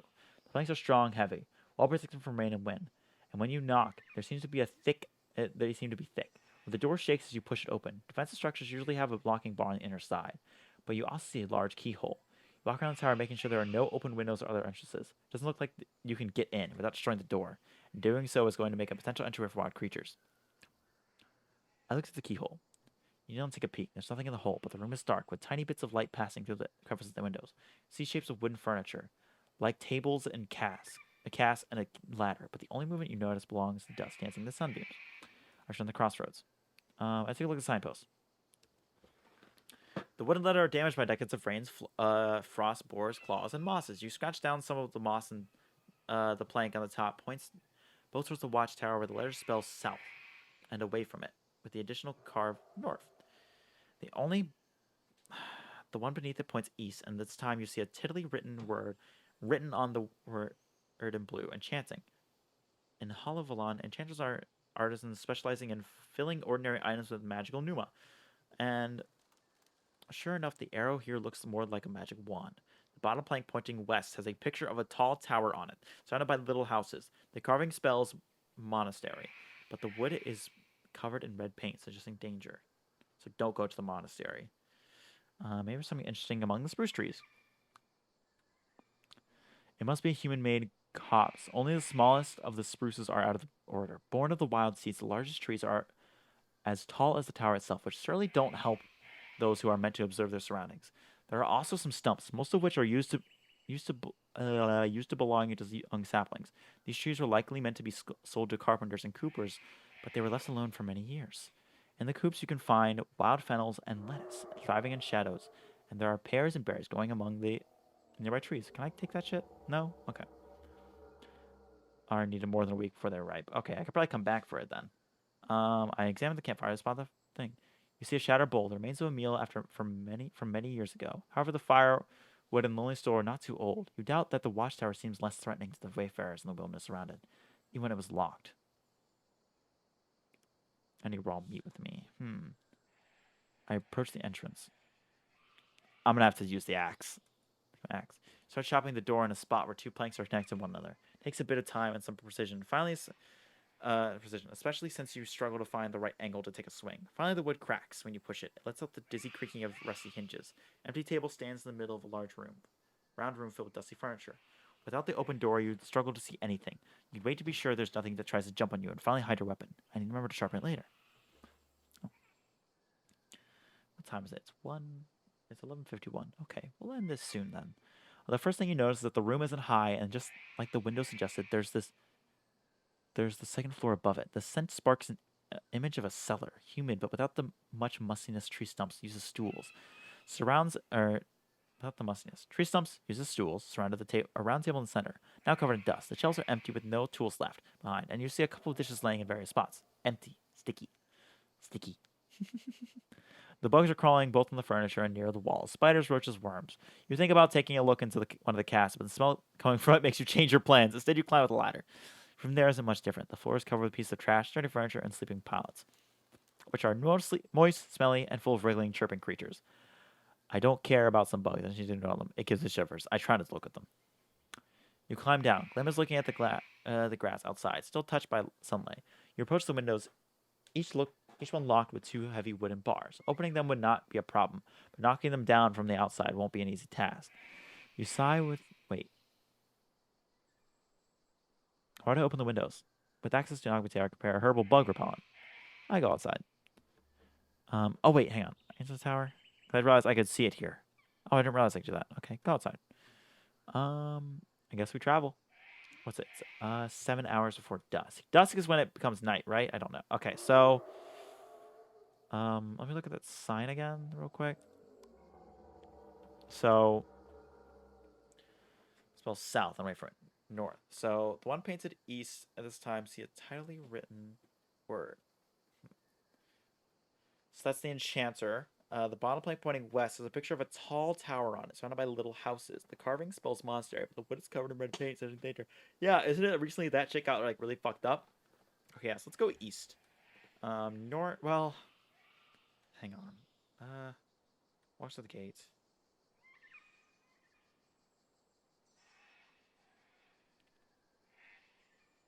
Hang on, I want to see what the. I want to remember. Hang on. Oh wait, that's not archive. Archive. What did it say about? Wish I could search this. About where those guys went.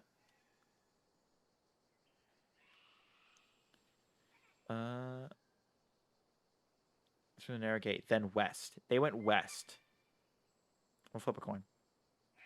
Heads is east. Boop. No. Oh, I caught it. We're going west. The best way to describe or to fucking figure out things. Just flip a coin. That's why I usually have a coin on my ass. I have a dime right now from. Let's see. From 2015. I still remember when they the pennies because I like pennies a lot. They're really nice. I like coins. I don't know why. I just do. I'm a little gremlin. It happens. I like money. And I remember seeing the difference between like the new pennies. Like I think in like the early, I think it's like when it hits 2010s, they started having a shield on them, which is pretty cool. Let's go west. Never eat soggy. Right, west. Just left. I'm really bad about those directions, but I know I never eat soggy waffles. The path leads downwards through the hills. The forest gets thicker, and the signs of human touch are rare. The Human Torch. He's here. The Fantastic Four. Fly it. No, I'm kidding. The lone large boulder surely draws attention. You can't guess its age, but the paths around it suggest it was it was passed plenty of times already. You stop Glim to take a closer look. Remains of red paint are covering the eastern side. Same message as the one you saw at the southern crossroads. Don't enter. Danger ahead. You look down the dark road and hear a distant roar of a dragon.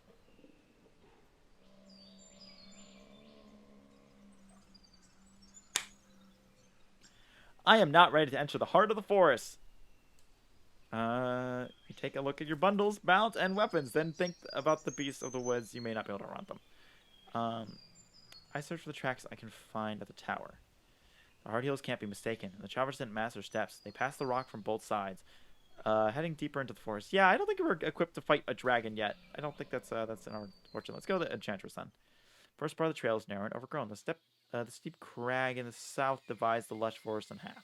You barely recognize any shapes in the larger of grays, browns, and greens. The northern landscape, while similarly impenetrable, is the exact opposite. The meadows turns into barren hills and mountains, barely covered by grass and bushes. Maybe the riding ebixes of the clans people from the growing mountains would get through such a barrier. There are no clans here.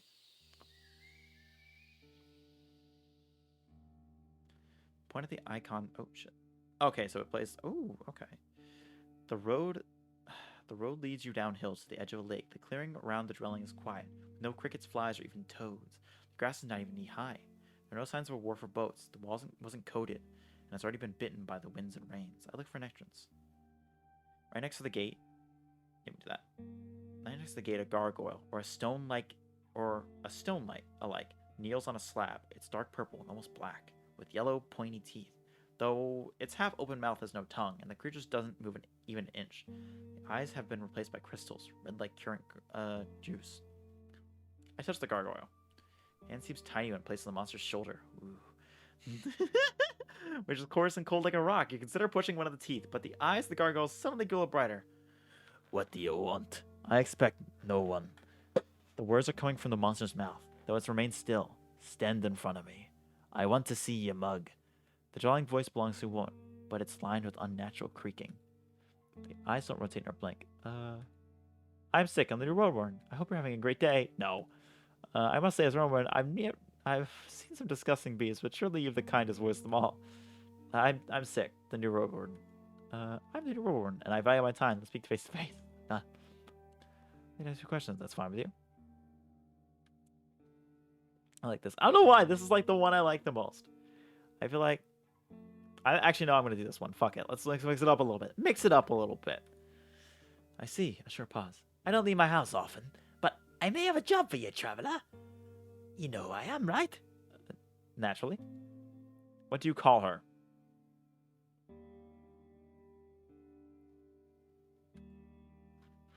Fuck. There was a name. We have to remember names in this game? We have to remember... Ecludian? Ecludia? Which one is it? Ecludia or Ecludian? Shit, which one was it? Fuck. Oh, God. I don't know. I was actually going to make me remember names. I thought my character would remember it. Why do I have to remember it? I'm thinking Ecludia. I think it's Ecludia. Not Ecludian. That's like a thing. Ecludia. Educia! I was close! So you lost your way. Now what? Now you're wasting me time. I don't know what the voice... I've switched between voices for this character like 3 times already. Long pause. I'm Eudocia. No, not... I don't want to do fucking Shrek voice by accident. It's like an old woman. So, hey, hello, Sonny. And then... The only entrances you'll find in the land. And you're disturbing my work. I don't see people in the middle of the day. Return in the early morning or a few hours before dusk if you have to. Best yet, don't bother me at all. The monster's eyes darken again. Your mount is ready to ride. However long it takes her to let me in. I'll make her angry, but I touch the gargoyle's head. I'm afraid I have to speak with you right now. I'll respect her wishes for now. What time is it? It's 6 hours for dusk. Donkey! Onions have layers! I don't know why. My voices are really strange all the time. Wait, am I a golem? Oh no, it's the golem. Secluded residence. I guess let's go north. I think north is the way we actually have to go. With no trees or crags blocking the sun, the road is bright and inviting. The bridge is centuries old, bitten by time. It makes you think of the dolmen you saw south of here. The torrent here is deep and fast. Plenty of fish. The boat is destroyed beyond repair, rotten, falling to pieces, with holes in the floors, and on the sides overgrown with fungi and moss. The thick shrubs are covered with thorns. Small birds are jumping from one tree to another, pecking at the brown berries. Knowing from the herbia that the fruits are safe, you eat a few sweet ones as well. I think I've read something about these fish.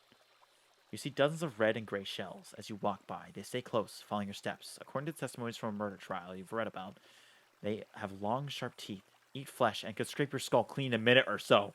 Okay, glad I have that skill then. I look around for an hour, so maybe I can find something of use. It feels like an eternity of searching around the boat. The banks and the shrubs, you sit down on the bridge and take a break. Then you realize you haven't actually looked beneath it. You kneel on the grass and look into the darkness. Among the cobwebs and bugs, you spot an old piece of fabric pinned beneath the rock. You pull it out, and you find a rotting, torn pouch that contains a single dragon bone. Hey, money! You make sure you haven't missed the other ones in the dirt. But if they ever existed, they have rolled down and sunk for good. I throw the pouch away and stand up. Hey. Then peacefully choose the grass towards the sun on its back. No, I wanna take a bath. Fuck. Travel forth. Onward! Ooh, what's that? Is this battle music? Oh, it's battle music. Let's go. Hang on. I'm gonna be right back, okay? I'm gonna take one little pause and then we'll be back, alright? Just like 2 minutes. Quick chop. Be right back. Wow.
I'm back, I did 2 things. I applied lip balm because reading a lot and kind of making my mouth very dry ends up with making my lips also very chapped and annoying. And I started picking at the flesh on them, and it's gross and disgusting. 2, I'm hungry. So this is this is a weird thing. So we are at like my prime time snacking time when it comes to streaming at this time. Like I would normally be snacking instead of streaming. But I'm out of my snacks. I have no peanut butter crackers. I have no Ritz cracker chips. Actually, I really hate normal chips, so those are the only chips I like. They're like toasted chips, and they're really good. Like toasted crackers. They're very nice. I like them. So instead, I have some Oreo cakesters that I will eat after the stream, because the stream will be done soon. Okay, I'm eating one on stream. I don't care. I'm hungry. They're good. You ever had Oreo cakester? They're probably awful for you, because they're like a fucking big ass Oreo with like a bunch of cream in them. They're very good, but I mostly like it for the Oreo. They soft bake the outside. I don't know if I can. I don't know, look it up. I'm sure you can find it. How?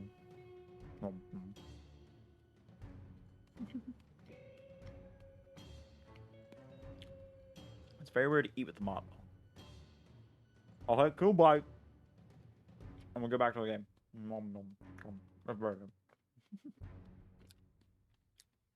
I want something salty, but this will do for now. All right. The gentle road leads downhill. Eating while streaming into the mic, covering it with food.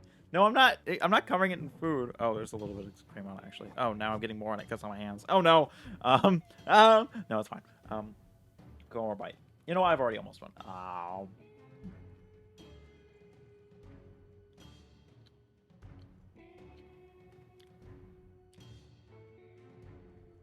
So good. So good. All right. Gentle road leads downhill. Getting greener and less rocky, and the further north you get, just in case your eyes run towards a few drier parts of the meadow, and you instantly shout at Glim to make haste. A pack of short-haired wolves, at least 20 members strong, is chasing after you. Oh shit, 20 fucking wolves! Their coats are a mixture of yellow, black, and white spots, as if someone threw mud and paint at them. They move towards the road like with human-like speed, and you realize only some of them are running straight at you. They try to cut my path. If it wasn't your pal Fred, the beast would have caught up with you. Their trap was perfectly set, not leaving you any path of escape. Your terrified mount is disciplined enough to stay on the beaten path, and even though one of the big-eared wolves almost sinks its teeth in your mouth's thigh, you manage to squeeze between the hunters. For the next few minutes, you do your best to get further away. And while your gallop is indeed faster, the wolves easily shorten the distance by moving through the sparse forest. Whoa, shit. I thought that was going to be over. You ride past a wooden cabin placed in the clearing at the bottom of a rock face, but you can't stop with the chase at your back. Fuck. Must have something I can use here. You think about the sacks and bundles, but the packs won't wait for you to sort things out. The group gets larger the further you go, and as even more of its members previously hidden among the trees and grasses now join the hunt, allowing their tired family members to slow down. Oh no! We're getting more and more fucking dogs coming to kill us. You may be able to lose them if you have some time, but scarring or wounding some of them may force them to give up on their prey. I have nothing to fight them off with. You focus on the road ahead. Shit. Wait, shall I eat now? Eggs or oats? Eggs. Eggs are better. I don't like oatmeal. It tastes like warm sick. So, I realize there's a little bit of irony there because I'm named Sick, but that's not what I mean by sick. I mean the vomity thing that comes out of humans. That bit where they eat too much, like, what do you eat a lot? Like Five Guys, something like that, and that fucking happens. That's what it looks like. That's what it tastes like to me, and I just, not my thing. No oatmeal. There was actually one time that I was like, oh man, I was like, oh, I don't want this like fucking cold cereal. It's very gross. I just want, what if there was hot cereal? And I realized that's fucking oatmeal, and I'm stupid. Oatmeal slander. Fuck you. Have like a breakfast burrito or some shit. Make some eggs. They're better for you. It's better protein. Fuck you. But focus on the road ahead, forcing your mount to speed up whenever a beast tries to catch it. After another few minutes, you leave the hills and enter the grasslands of a valley. The pack doesn't give up on you yet. Its numbers have stopped growing. You're already outside of their territory, and the handful of spotted, colorful shells also seem so tired, and are forced to stay on the beaten path. Without Palfrey, I would be dead already. It's getting late. Better look for a place to sleep. Oh, damn it. We've been too late. Do you eat oatmeal on its own like an animal? What do you mean eat oatmeal on its own like an animal? It's oatmeal. You eat it. What do you mean? Animals can't fucking get a pack of Quaker Oats and boil water and like not boil water, but heat up water and pour it into a bowl. What do you mean like an animal? What is wrong with you? Is there actually another way to eat oatmeal? I generally don't know. It's been so long since I've had it. I probably like it now, honestly, but I don't know. You get out of the valley and follow another narrow path. I put cinnamon on mine. Oh, that sounds nice. Path of the hills and trees, clearly shaped by humans, at least in part. The leaves and rock starts to blur into a vague memory, but after another few minutes, the howls stop. You don't slow down just yet. Those were some stubborn wolves. You reach a gentle open path, seeing a lake to the west and hearing a gentle creak ahead of you. Gloom is exhausted but patient, more happy to survive than it is angry at your wanderlust. At least you can hope the pack will move to a different place during the night. I better get out of the saddle and let it rest for a bit more before I move. Ah. Is that a person? Wait, hold up. Hang on.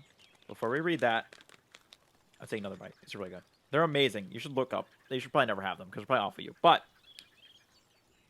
they're very good. How?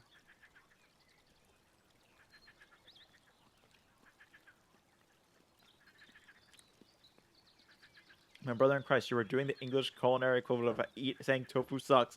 We don't have it with anything else. Tofu sounds good.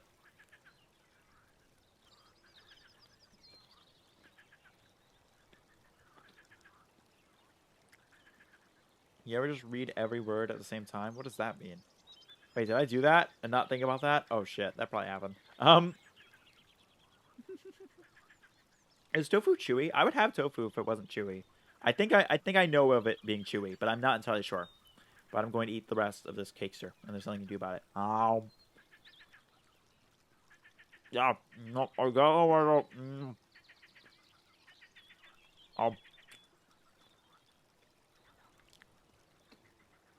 Oh god, that was an awful mistake.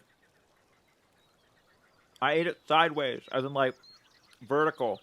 And what it is that immediately split the cookie and the cream, and like everything went bad immediately after that. I like bit into straight cream, and now it's all over my teeth, and it's awful. Ugh.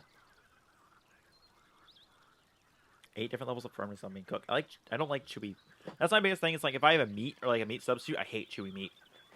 That's why I really don't like steak. Because a lot of steak is fatty and like, ugh, it's disgusting. Absolutely disgusting. I think there's a type of steak called like flat iron that's like no fat at all, and that's what I like.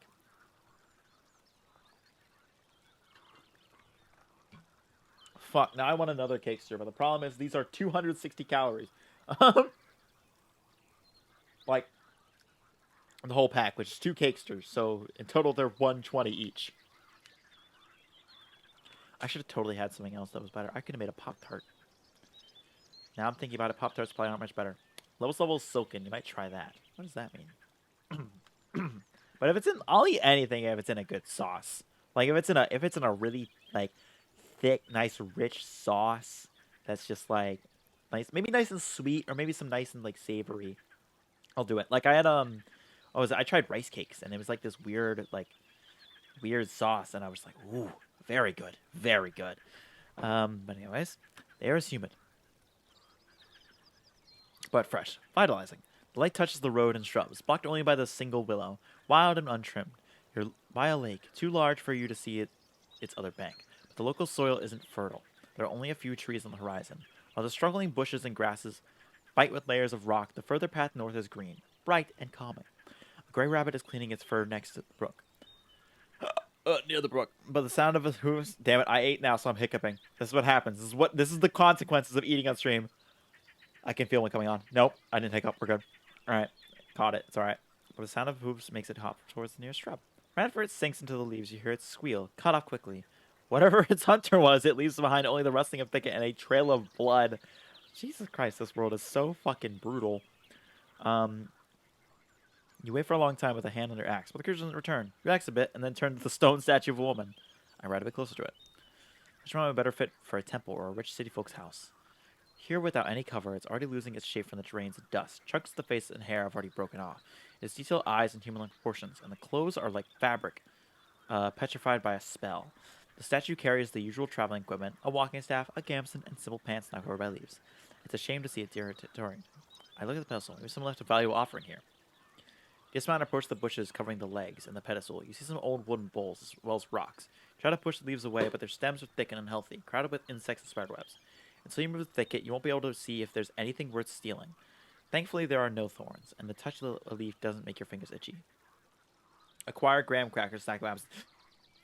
I fucking love graham crackers. Graham crackers are so fucking good. But the problem is, so here's my things. Okay, so in the lab we have there's two food groups, okay, that are snacks. There are sweet and savory. I don't okay, so my thing is I don't really call snacks that are sweet really snacks. To me those are desserts. And the reason I say that is anything that's sweet makes me feel like if I have too much of it, I'll get sick. My name is coming really unfortunate tonight. No, God does not allow this desire. So anything that's sweet, I really try and hold off on because I feel like I'll get sick and a little fattened up, and it isn't very good for me. But if it's salty, that right gets waived immediately. I don't know what it is. Like I'll eat chips. I'll eat this like those cracker chips all day, or peanut butter crackers. I'll eat those all day. Or I do like. Hang on. Shit, I can't reach it. I can't. There we go. I can reach it. Let's make an observation. Let's see how stale these cheeses are. I've had this on my desk for a while. And I have not had them. Graham crackers were invited because people were too horny. Let's see. Let's hear the crunch on this fucking cheese. Let's see how stale it is. I keep forgetting to throw this box away. It's been here for a while. I just like let it sit for too long, open, and now it's like incredibly fucking stale. Let's see it. Yeah. Oh God. Wait. Yeah. Did any of that come out on mic? Hang on.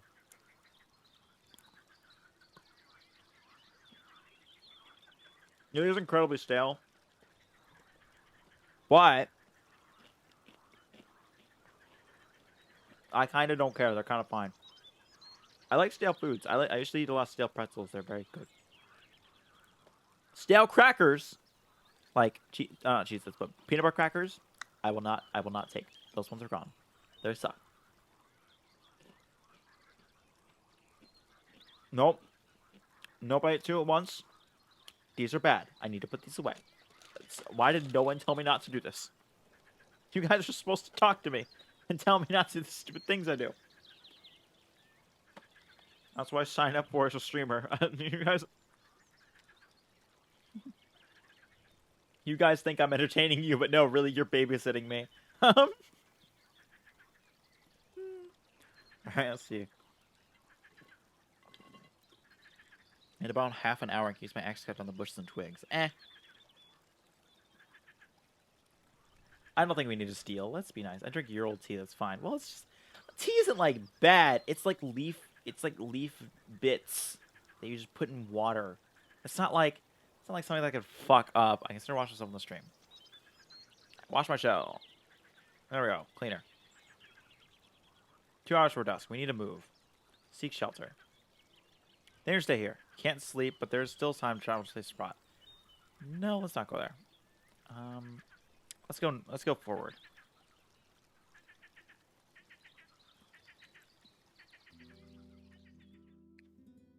The lakeside is filled with chirping of cicadas and crickets, as well as its roaring of beasts from the hills. The yellow and tall grasses are interwoven with flowers and bumblebees, but the peaceful water shines just as much as the wings of dragonflies. This road is often traveled, and the clatter of hoofs carries far, thanks to the vast field of the view. The creatures hiding in the meadows are unlikely to jump on an animal's largest limb. In the distance, you see a palisade, a large building set on the side of a crossroads. Once you get there, you hear a conversation from behind the wall. Two men are arguing about if they really just heard a horse. Maybe they know some useful rumors. Let's talk to them.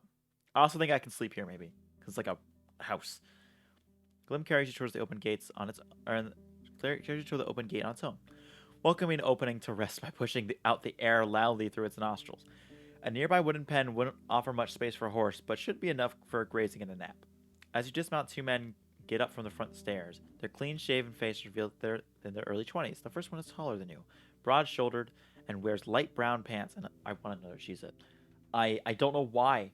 Why do I want stale Cheez-Its? What's wrong with me? Hang on. Just one. I just like the salt. Nope. It's still terrible. But if I eat one at a time, it's not as bad. Two? Nope, can't do it. Thinking about it. I think I have other boxes of cheese that might not be stale. I'll think about it.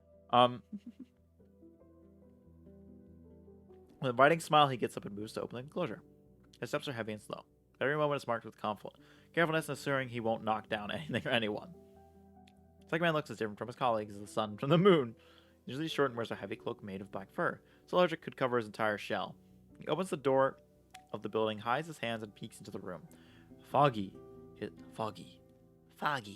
voice is shrill and unconcerned. A messenger come. I take out my bundles and let my horse rest. I don't know what shrill means. Nighttime sick is a different breed. That's accurate. Nighttime sick is hungry. Let's put that there.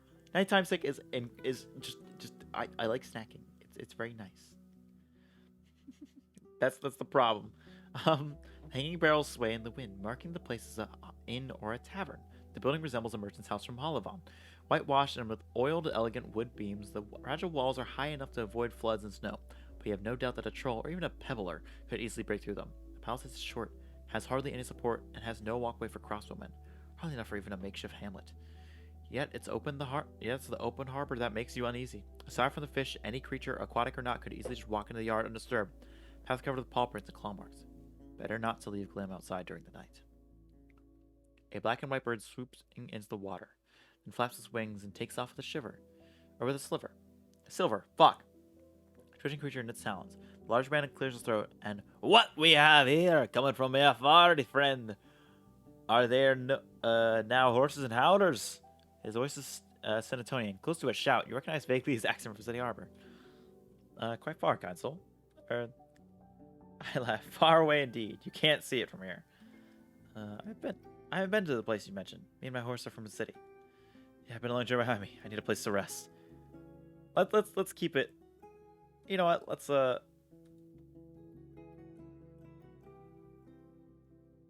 I've not been there. Yeah, let's not lie. With your beast, it may not be the right place. You have to ask him. You have to ask him. He scratches the back of his head. You have to lead it inside. I'm not going to clear its droppings, you know. You hear heavy footsteps. A woman shows up in the door and looks at you from the top of the stairs. She's even more towering and stout than her son. Are we fighting giants here or something? The manager's welcomed you with a massive chest and a pear-shaped face with a prominent chin. Her movements are composed and confident. She may be older than 50, with a mixture of gray and dark blonde hair. She has only one arm. Oh. Shit. Left one noticeably muscular and with a hand. So large it could likely chop off Glim's head with a single strike or crush yours like a berry. Oh, shit! We found a giantess. Through the slit of her robe, made of creamy warm fur, you spot her trunk-like legs. She runs her eyes over your blade, armor, and mount. Her lips form into something of a smile, distorted by the scar that runs through her mouth. The tall guy looks a lot like her. He spreads his arms, forming a chain between you and her. The traveler's looking for a place to rest. His powerful voice turns timid, and he keeps turning his head from left and right, from back. But there's this horse, so I don't know. Meet Foggy, friend. The woman looks at him with amusement, then glances at your palfrey. And this. She stretches out vaguely her hand over and yard. Is Foggy Lake? Are you here to see me, love? Or just stopping by? Oh, shit, her voice is hoarse. I should probably make that. I was kind of going for giantess. So it's supposed to be a little, sultry, but not in that way. Of course, like that of a traveler who spent too many autumn nights in a cold tent. It carries a hint of motherly concern. Closing an pen behind me and head towards the stairs. Most folks who spend a night here are walkers, but if you have a coin, we'll let you let your horse inside. You won't find another shelter in this part of the Dragonwoods, especially not in creeks. She scratched her broad chin with sausage-like fingers. You drink? I make a single loud clap and rub my hands together. I wouldn't dare to insult your hospitality. I smile. In good company. I shake my head gently. I don't, but... Oh, wait, we can change it. Oh, we can actually make decisions. So these aren't just like... Oh, so these are yes or no. Okay. Only with those I trust. I kind of... I don't know. I put on a weak smile, not an empty stomach. I'm not empty. I'm not. Summer drinks give me nightmares. Oh my god. We could be like a total... No, I just want to be in good company. That's what I like to hear. His brief, powerful laugh is enough to scare away the birds from over the lake. Your mount lets out a powerful snort, or a fearful snort. Let's not wait then. Come, dear, share a story with me and a mug. Without waiting for a response, she's walked inside. The tall man takes a deep breath. Go ahead, we'll take care of your horse. He encourages you with a gesture. And by that, he means we won't do anything with it. Oh, and by that he means we won't do anything with it, adds the man in black fur. Whenever his screechy words follow the deep voices of his companions, he sounds like a brat. We're not feeding a watching beast that we won't put in a stew, but we'll keep an eye on it. They find new spots to rest, the side of a boat, and a stool near a palisade. Without another word, I go upstairs. The narrow, segmented window shutters let in a lot of light, without letting the beast inside. The air is humid, but carries not a hint of putridity. The heels of Foggy's boots make her step thunder, even though the planks don't creak. Make yourself at home, she says without looking at you. Heading to the trapdoor in the corner. I'll just grab a little something. Your eyes catch the screeches of hunting birds and the wind that leaks in through the windows. But other than that, the room is quiet. I investigate the main hall. The room is cramped with stuff. The bare pelt on the ground would be a nice resting spot, but the place doesn't look like a real home. No chests, no cabinets, or clothes. No toys or toys or tools for simple crafts. That would fill the time during a rainy evening. Living with so many windows in winter would be a struggle. One could clear the place in one morning and move all that's worth saving onto a single wagon. The only thing of exceptional value are the cauldron made of pricey steel and the hanging head of an insect-like monster. Its mandibles don't move. The dim eyes seem intact, and its armored head tells a long story of survival through scratches and cuts. Check the basement. The mega light hinders your view. There are dozens of barrels, sacks, stone tools, bowls, and pieces of roasted fish or birds meat. Foggy noticed you, but doesn't say anything. She looked for something among a bunch of bottles. A couple more animal trophies placed on the top of the barrels, leaning against the walls. Fangs, claws, monster heads, and a lizard skin. Quite a collection.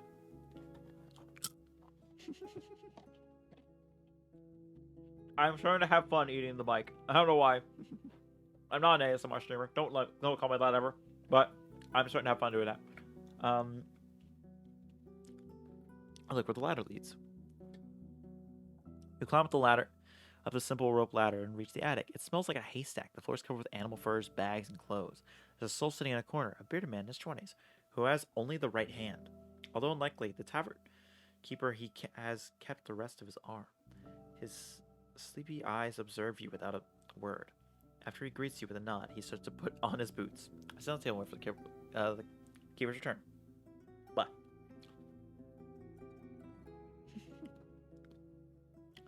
Take a glance at the blood on the table. The scattered yellow feathers and a bowl of guts and talons. You find yourself a clean stool. Foggy shows up soon, smiling, holding 2 cups in her hands. A bottle in her fingers and a cloth under her shoulder. She puts everything on a stool and wipes the table clean. Forgive the mess. It's just a part of the job. She explains without a hint of apology. I'd rather just birds in the yard, but the bloodthirst beasts. Sometimes the folks from creeks bring us meals, but we need to take care of ourselves. She throws the bloody cloth back into the bucket, making a splash, then sits down on the stool, making it look like it was made for a doll. She rests her elbows on the table and looks you in the eyes. Her voice is warm yet intrusive. So who am I dealing with? I introduce myself. Bottle moves the seal seemingly by itself. The wax floats in the air briefly, then lands on the table gently without a word. She pours a thick liquid into the cups with only her hand, but doesn't offer you a drink just yet. I'm trying to learn more about the peninsula. Tavern keep here. I'm looking for Astra in the previous Roadwarden. I hope to trade a fair bit. Looking for Astra in the previous Roadwarden. Looks at you for a longer moment, without the slightest moment. And why'd you think he's here? I'm not saying I do, but maybe you can know where I can find him? I misunderstood you. She shakes her head and leans on the table. I don't know his whereabouts. He didn't tell me a thing more than I need to hear. When was the last time you saw Astron? She comes to the window. Same as the others. In the late days of spring, we were waiting for his return. Me and the villages, then moved on. I have no idea where he went. All of the villages, you say? Turns towards you with the fiercest of a bear. That's what I said. What can you tell me about him? She rests her only hand across her stomach, which you identify as her version of crossing her arms. Oh god, that's so rude. I just like the She's like, I don't know why this description of that. It just feels so mean. Customer and errand runner. What's there to say? Your additional questions don't get any more answers. She brings up the man's looks and equipment without adding much to what you've already learned from Tulia. He was paying with dragons, rarely bartered, she adds. That's what city folk do, eh? Seeking riches, then locking themselves in a chamber, prisoners of the might. That's well said, Fran. Tell me what I'm aiming for. Well said. Chuckle makes you think of a wolf's growl. Did you do any jobs for you? Pressing her tongue against her cheek and lips. Well, I'm not sure. He was bringing me some news or delivering messages. Sold me some stuff sometimes. Bought a thing or two. His life wasn't really that riveting. Just another mug guzzler sitting in the corner patching his clothes. Did he sell you anything unusual? She stares at you blinking. Such what's? Such as what? Something that hints to where he went? She frowns. I'll tell you if I think everything. You don't sound especially bothered by this experience. You see me as someone eager to make friends with a vagabond. I'll take it as a compliment to my skills at tavern keep. Folks come and go, their faces disappear. Friends die in my arms, she pauses. Families fade away. There was a different Roadwarden years ago, and there is another one now. But there's only one Foggy in this north, and one... Dan? That slow son of mine, and one Creeks. I have only so many tears to spare. We'll return to this. Maybe. Once your souls will be too restless to stay quiet. But now, go ahead and enjoy your drink. You raise the cup to your nose. You smell the flowers, yeast, and hops. Liquid is golden on the edges, but resembles a red amber in the center. It's as thick as the herbal medicine. Take a look at your companion, seeking a hint of what's expected of you. In some places, people gulp down their mead, but your vessels allows you to appreciate the aroma. The huge keeper smiles and takes a sip. You follow lead, the drink touches your lips. It's warm, hiding none of the subtleties. Drinking mead is a never-ending conflict between holding the taste in your mouth and saving yourself from the tormenting sweetness of honey. Yet the flavors of flowers are just present. Too difficult to capture just yet. Foggy leans forward with an elbow resting on the table. Well, for me, it's a lazy evening. At least the rain spares us. So nicely holding on to the nights. What's the story behind this place? It can't be older than a few years. It's our third summer on the roof of Foggy Lake. But the Palisades is older. It used to be a camping spot for our bird catchers from creeks, and there are few here that don't swim in our streams. When we were but newcomers in the north, these lands were hard to bend, but the beast got used to it as time. A melancholy crawls into her eyes. She observes the mead in her cup. Every year or so, we added something new. The rocks for a campfire, some stools, a fence, a firewood shed, a boat. At one point, we brought the lumber from White Marshes and built a cabin like the one at the Eastern Road. More folks are resting here, even traders from Gale Rocks and Old Pagos. A plenty fine spot for an inn, eh? Her smile is warm. I'm building my home from nothing, you could say. And not for the first time. How about you? Same it sound tempting? That's the dream. A place far away from home and somewhere where I can rest after a day's hard work. I almost where I can find kind people.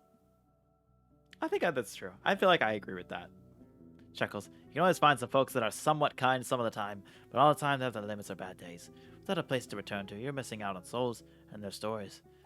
She looks you in the eyes with no other concern. Well, who knows? Maybe you're different. How do you stay safe from the beach? You can flee from the lake. Quick legs, love. You rave yet thunder's louder makes you flinch. We don't leave any food outside, but our cauldron smells every now and then. Every now and then something scary shows up. We lock ourselves here for days, and if we have to, our windows can help keep us an eye on the yard. Better than this than leaving the hamlets with goblins. You mentioned that having no wall from the lake side is quite a risk. He nods in agreement. Takes another sip. We don't bring children and the old folks around, but this part of the peninsula is not so bad, at least in sunlight. Not much food growing or running around, unless you can live on the fish and birds. And the folks of creeks are great hunters, the greatest around. But isn't there a harbor in the city as well? Hard to keep the creatures away. They're used to avoiding Hall, and the guards and sailors make it too dangerous for them.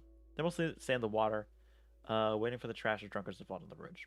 Every now and then, something large shows up between the boats or even enters the streets. People learn to run away and leave in soldiers. But from time to time, there are casualties. I feel like that's the most accurate. She asked you to tell her more, then she taps her chin. Still safer than living in the village, I'd say. Every other season, a hunter or a farmer lands on a pyre or disappears into the fog, but a place of this size should have a way to stay stronger. Live in the capital before the invasion. Having things in such state would make foils revolt. I think I've had enough questions. Could I spend a night or two under your roof? She approaches the window above the table and looks outside. Your beast won't make it easy for us, dear. She places her hand on the shutters. It's not a city inn. I don't cook for a smile. I won't work to feel noble. I allow folks to lie down there for free. She points to the bear fur on the birch inn. But that's about it. If your horse stays inside, it'll lure the beast to us. But if we move it to here upstairs, it'll leave its droppings on my floor. She gets annoyed. You have an idea of it happening. If you want it to rest your love, be ready to either pay with a coin or some food rations, or to spend the night keeping your mount quiet and clean after it's in the morning, will you? Okay. That's fine. Can I sleep one more hour for dusk? What can you tell me about the peninsula? I know some of that. Which place? What can you tell me about? Never mind. I don't have anything. You hear about the necromancer in the north? She rubs her chin. I don't like what they're doing one bit, but I can't blame them. The folks at the White Marshes struggle, and they don't know how to protect their kids. Their elders orient us, their priests, she cracks their soldiers. A quiet man, but preaches like a zealot. Always looks like he's on the verge of crying. She opens the door with a wave of a hand, letting in some fresh air. She looks at the lake. They used to trade in lumber. Those were marshes until Howard was dead and started selling their own trees for better prices. The trades to marshes died, and so came the hunger. She looks at you with an unclear grimace on her lips. You may judge them, but at least their preacher gave them hope, even if it's tied to black magic. Hey, I think it's honest the best way to describe that. I've heard there's some bandits to the north. Oh, what can I tell you, dear? You know how it goes. Lost souls need a new path after an awfulness finds them, but the years go by and doesn't get any easier. One day they take a pile of wood, another one some bread and clothes. After that, start hurting folks. There's no way back, even if they're not on all crew. You ask her some more, but she's reluctant to give you straightforward answers. You don't have to worry about Gracia's band. They hunt. Sometimes they take this or that. Scavenge after folks who get jumped by beasts, but she never tried to threaten my place. You're safe here. And why did they try and bother a Roadwarden? I frown, bite my tongue. If Halvin sends soldiers here, she may face consequences reporting the outlaws. You're right, some bandits are just desperate. I think that's accurate. Oh, we can hit the sleep button now. Finally, that's what I was looking for. Now I find no pleasure to talk for no reason. Okay, let's sleep. So, sleeping in the attic. So we can sleep in the main hall. The bear fur will be... But, we'll lose health. Let's do the rent $1. Because we... Oh, no, we have a lot of rations.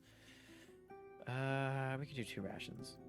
We'll lose hunger. And then we'll have... Yeah, actually, that's fine. We'll do 2 rations. We only have 2 coins. We should probably do 2 rations. Rent 2 rations. There we go. I roll a 6 for soda. God damn it. The monstrous shouts wake you up. The night is bright, and from the wind of the tavern, you have a good look at the yard. A few massive dragonlings explore in the courtyard, knocking over wooden tools with their tails, put their noses into buckets and under the stairs. You can't fight with them so far, but you can't see the entire area at once. One of them spots your look and moves closer. Still doesn't try to climb to the door, and experienced enough to know it won't get through. I close the shutter slowly.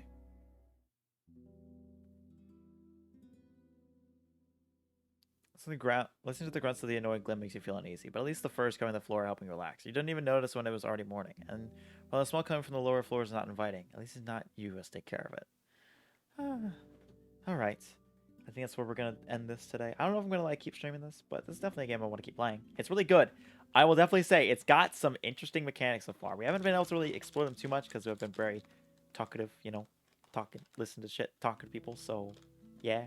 So maybe I'll do another stream on this. I don't know, but for now, I like it. Okay, sick. I made Gordon Ramsay scrambled eggs. Nice. What is Gordon Ramsay's scrambled? You know what? That's a question for another time. I won't be streaming tomorrow because I got some shit to do, but I want to say, if you want to look at my Twitter, I'll probably be talking about the Nintendo thing and maybe the Sony thing, but I won't be able to catch it live. So, worst thing worst, let's talk about it on Wednesday. But for now, thank you for watching. Appreciate it. I will see you all Wednesday. But most importantly, wow.